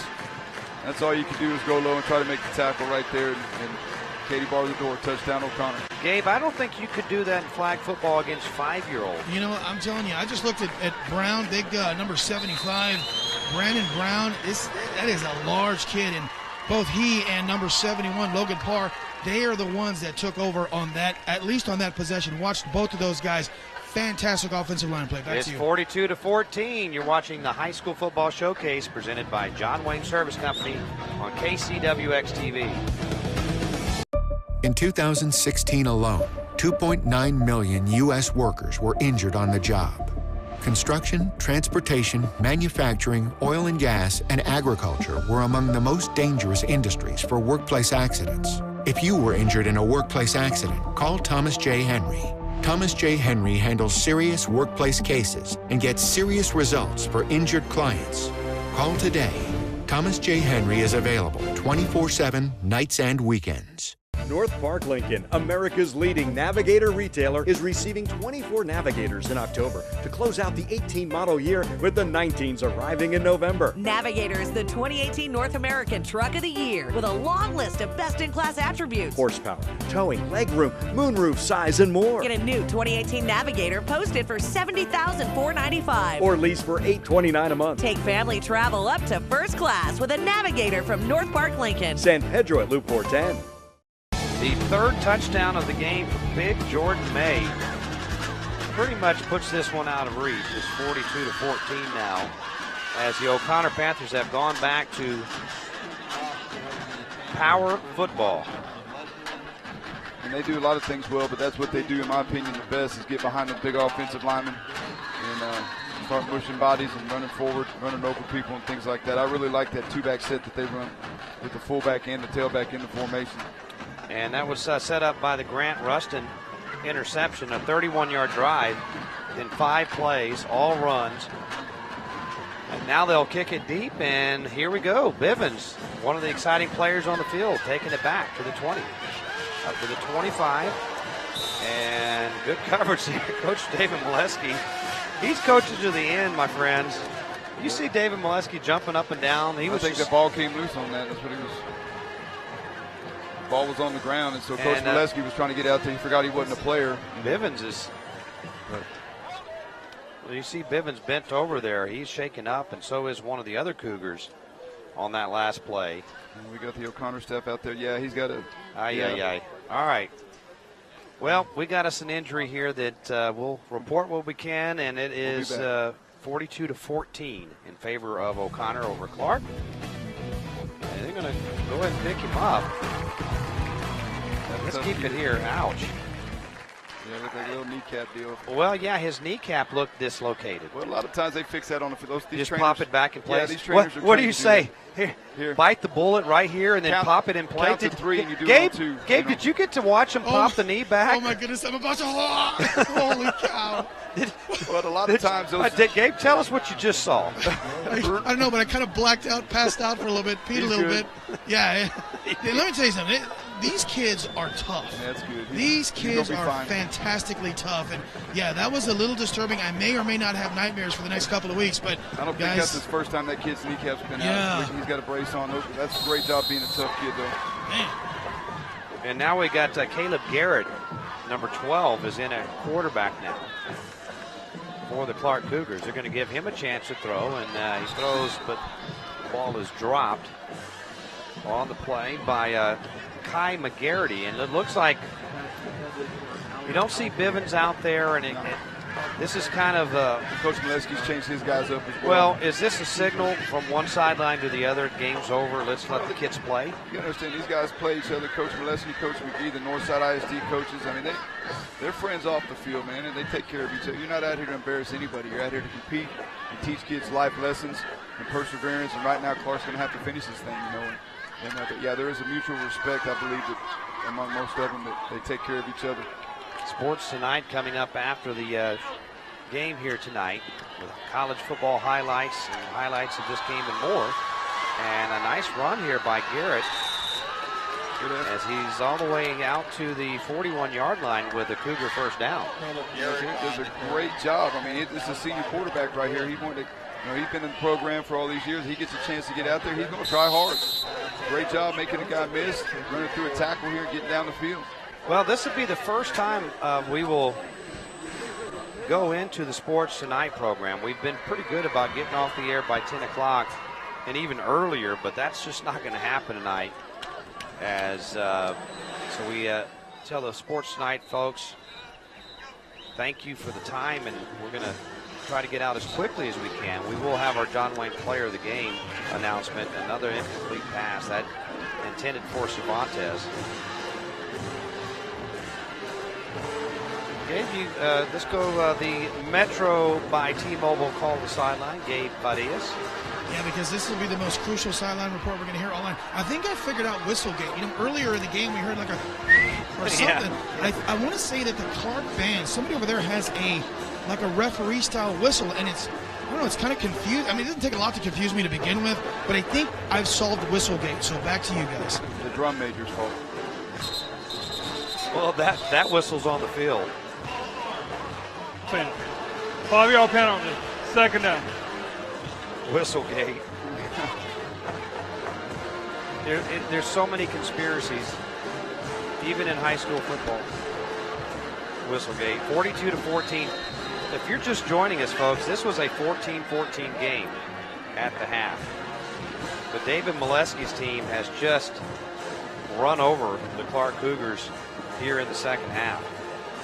And Coach Molesky coaching, even the second team guys are getting coached up. That's what you do. Garrett going to try to throw again, but he's not going to get it away as he is sacked on the play by Dean Katz. This is a backup unit on both sides. Pretty good little pass rush there. Had a little, look at the replay right here, had a little twist stone on the inside here, and those those second-team offensive linemen, where'd who go? Have a hard time following when they twist and change gaps, and that takes a lot of repetition, folks, to get good at blocking on things like that. And big 77, Alexander Bradford gets a pick and pull collision there. Pick and pull. Home of the lowest parts price guarantee is 3rd down and 20.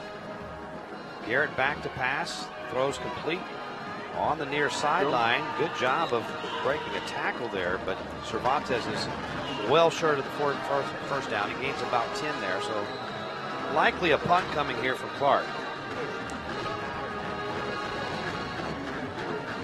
Anybody on the field yet here? No, it's 4th and 10. Okay, go for it. Let the kids play. What the heck? We're going to go for it.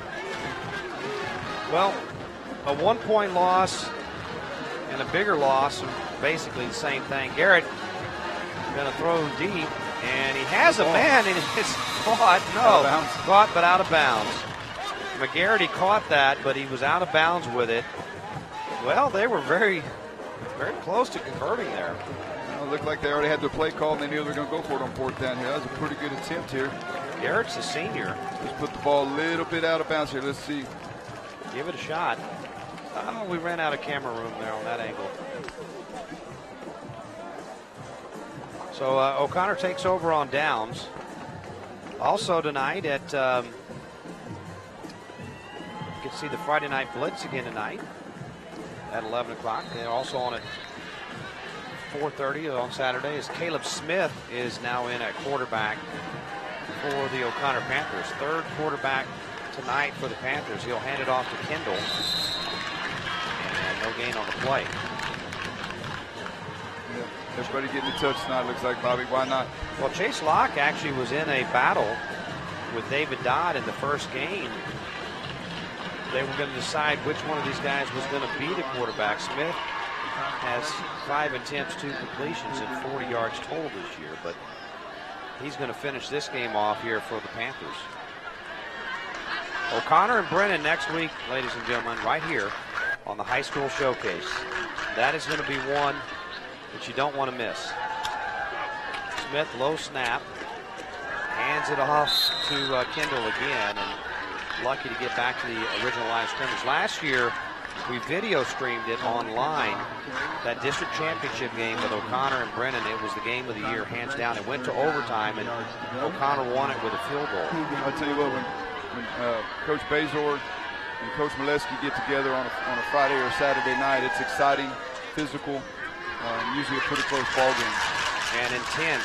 I think it's going to be the order of the day. 3rd down and 10 now. Smith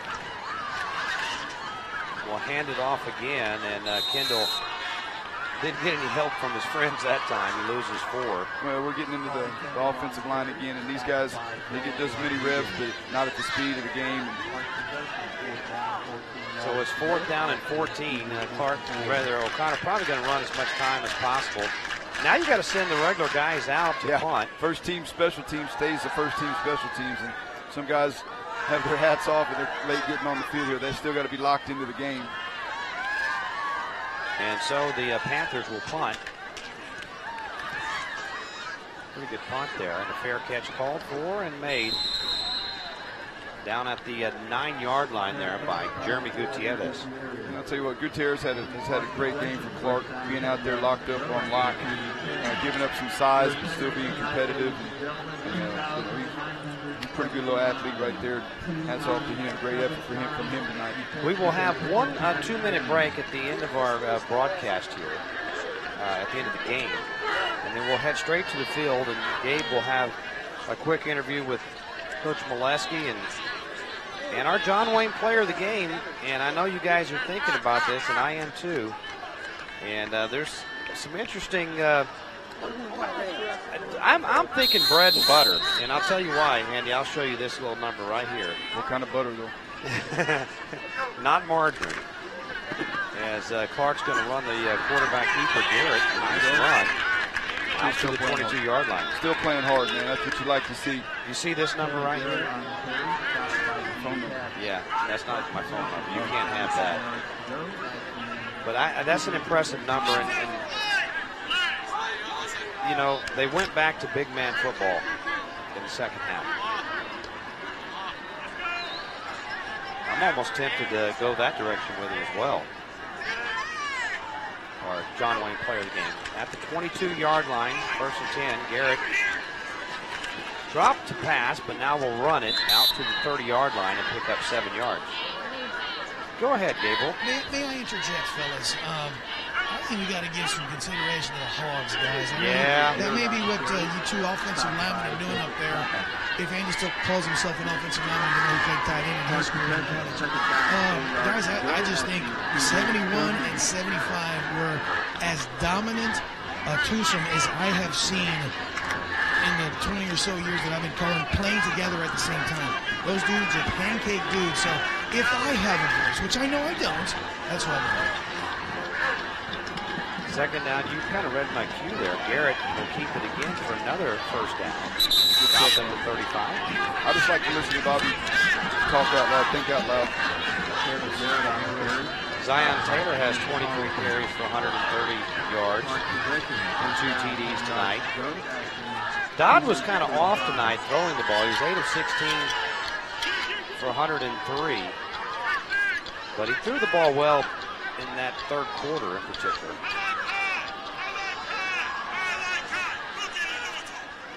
As Garrett on 1st and 10 will throw, and this one caught. Down on the ground was McGarity for a 5-yard reception as we're down to 2:30 to play. Clark's still working on running their offense here. Again, that's what they like to do, get out there in that high percentage passing range in the flat right here. Letting some of these younger kids and some of these seniors get in here and get touches and try to get through this ball game here without giving O'Connor the football back, maybe even score. Well, the second unit working their way down the field here. Caleb Garrett, senior quarterback, is going to run it. He saw the bodies to the left, so he cuts it back to the right, and he's going to have a first down. Now the rugby scrum. Still going. And and O'Connor got the football. Okay, the ball disappeared, and Chris Estrada comes up out of the pile with it. And that's a turnover. For those of us who say, hey, don't blow the whistle, don't blow the whistle, now you're saying, hey, blow the whistle, blow the whistle. Because things like that happen inside the pile. They're fighting for the football. And for that, Chris Estrada will be our player of the game. There you go. No, that was you know what? He stuck his hand in there and got it out. Man, and it's a turnover, man.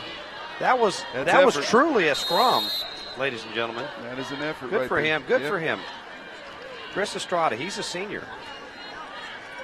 And that was nice. So he strips the ball in the rugby scrum. They start the clock prior. I think everybody wants to get out of here now.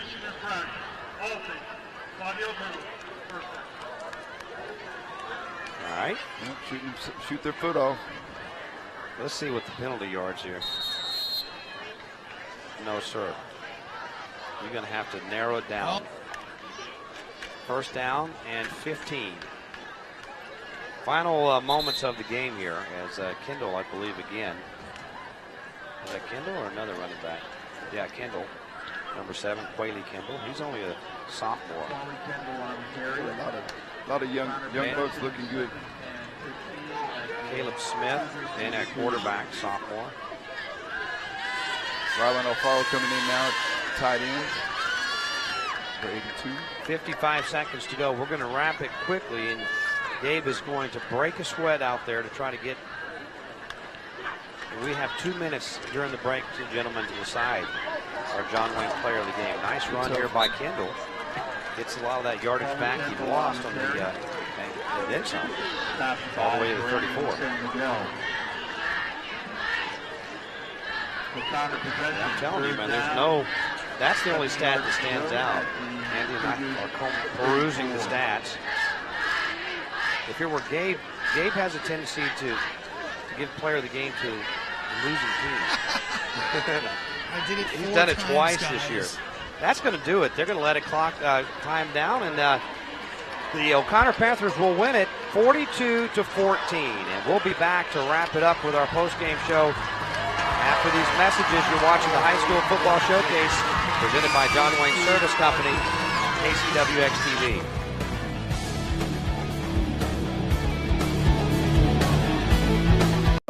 In 2016 alone, 2.9 million U.S. workers were injured on the job. Construction, transportation, manufacturing, oil and gas, and agriculture were among the most dangerous industries for workplace accidents. If you were injured in a workplace accident, call Thomas J. Henry. Thomas J. Henry handles serious workplace cases and gets serious results for injured clients. Call today. Thomas J. Henry is available 24/7, nights and weekends. North Park Lincoln, America's leading Navigator retailer, is receiving 24 Navigators in October to close out the 18 model year, with the 19s arriving in November. Navigator is the 2018 North American Truck of the Year with a long list of best-in-class attributes. Horsepower, towing, legroom, moonroof size, and more. Get a new 2018 Navigator posted for $70,495. Or lease for $829 a month. Take family travel up to first class with a Navigator from North Park Lincoln. San Pedro at Loop 410. You hear Metro by T-Mobile now includes Amazon Prime? Really? I'm going to switch. That's smart. I'm also going to hit up that sushi joint. Get Amazon Prime included for only $40 per line for 3 lines. Metro by T-Mobile. It's high school football time, and John Wayne is right in the middle of the action. At the end of this game, one of the players will be chosen as the John Wayne Player of the Game. Go to johnwayne.com right now and vote for who you think will be the Player of the Game. Pick the Player of the Game and win a super cool John Wayne Player of the Game hat. And just for playing, you'll have a chance to win the John Wayne $25,000 home makeover package, including air conditioning, plumbing, and electrical. Don't fumble. Go to johnwayne.com and vote before the end of the game. Yep, just 2 smart guys saving money at San Antonio's newest auto parts recycling yard, AAA Auto Recyclers. Come check out our new lower prices and large inventory. Be smart and save money at AAA Auto Recyclers, Highway 16 South. You're up. All right, guys, I've got the head football coach of the Oconnor Panthers, Coach Mileski. Coach, I really see that fake punt you called in the second half, Oconnor football, that really kind of triggered a really strong second half for you guys. Coach, assess your second half. It wasn't one play. It was our kids that they just changed kind of their mentality and, about how we want to do things and kind of the expectations that we have and that they have of themselves. And we kind of started getting after it and got a little momentum, and then obviously that helped us, and it carried on. It also doesn't hurt that you got a really big physical offensive line that can take over a game. Talk about the play of your O-line. I mean, that's always football. No matter what level, it starts up front, and if you want to be successful, you have to be able to handle things up front. And Clark did some things to us in the first half that kind of affected that, but our kids responded. We made some adjustments, but the biggest thing is that we felt like that our kids just kind of came out with a little bit more fire in the second half. Sets up kind of a big one. I know you haven't had it circled on your schedule, but everybody else has. Talk about what you got coming up next week. Well, I tell you what, there's no question it's going to be a big ball game, okay? And we're going to take a little time right now to celebrate this, to win a district football game in this district. You got to enjoy it, and we're going to enjoy it for a little bit, but we're going to get after it, and it's going to be a big one. Coach, you got 2 offensive linemen up at the booth, an offensive lineman here on the sideline doing the game. Yeah, how many times you got 3 offensive linemen doing a game? We picked our first ever offensive lineman as the player of the game. Brandon Brown, talk about his play. Well, it's Brandon's been solid. He's started for 4 years for us, and he's going to be able to go play at the next level and at the big time level, and he's earned that, and he deserves that. But we also got some other guys up there too that he can't block everybody, but there's no question we're glad we have him. We're not going to let him graduate. We're going to make him come back for one more. Coach, best of luck next week. We appreciate it. Thank you. We'll talk this big guy right here. Is that all right? All right. Brandon, congratulations. I think you're the first offensive lineman to – good gosh, how tall are you? 6'5". Holy cow. Congratulations on a great win tonight. You guys really took over in the second half. Talk about the wins. We came out real slow. We scored 14 points right there in the first quarter, and we came out. We got ahead of ourselves a little bit, but we got back in the locker room at halftime and made some adjustments, and we came back out with the fire that we usually come out with, and we just kept going and kept rolling on how we've been doing for 7 weeks now. You got a big guy, number 71, that plays next to you that's just as good as you. Talk about your teammate. Oh, that's my best friend out there. Me and him, we've been playing for this our 3rd year together. We do everything together pretty much, and coming out here and being able to play with a guy that has the same goals that I do, and we work together well, and being able to pick up things that most high school offensive linemen can't pick up is huge for both of us. You got a big one coming up next week. How do you guys prepare? Talk about what you got next week. We prepare the exact same way that we prepare for every other game. we go practice for practice and day for day and week for week, and we're looking right here now. Our focus is on Brennan, and we're going to give them our all. Do me a favor. You're our John Wayne Service Company Player of the game. I need you to put that head on. If it fits, will it fit his head? He's going to have to open it up a little bit, Yes. Gabe. Yeah, there you go. All right, look at that. There we go. Congratulations to Looks Brandon good. Brown. Looks good on you. Best luck, Fort Worth, my friend. Congratulations. All right, there you Big go, guys. man football. Brandon Brown, our John Wayne Player of the Game, the offensive lineman for the O'Connor Panthers. Okay. All right, we're going to wrap it up here, folks, and we will go to sports tonight. Coming up next, as the O'Connor Panthers defeat the Clark Cougars with a big second half. They win it 42-14. Next week, ladies and gentlemen, the district championship goes through the O'Connor Panthers and the Brennan Bears. It will be next Saturday night right here at 7 o'clock on KCWX-TV. We thank you for joining us. Thanks to Kevin Evans and Eric Enriquez and the entire crew. Gabe Fadias down on the sidelines and Andy Skelton in the booth. O'Connor wins it over Clark 42-14. They remain unbeaten. This is Bobby Stotzenberger saying good night, everyone. It's been one of the hottest summers in South Texas and the wettest September ever. Your electric bill's gone up, and with all this humidity, your comfort has gone down.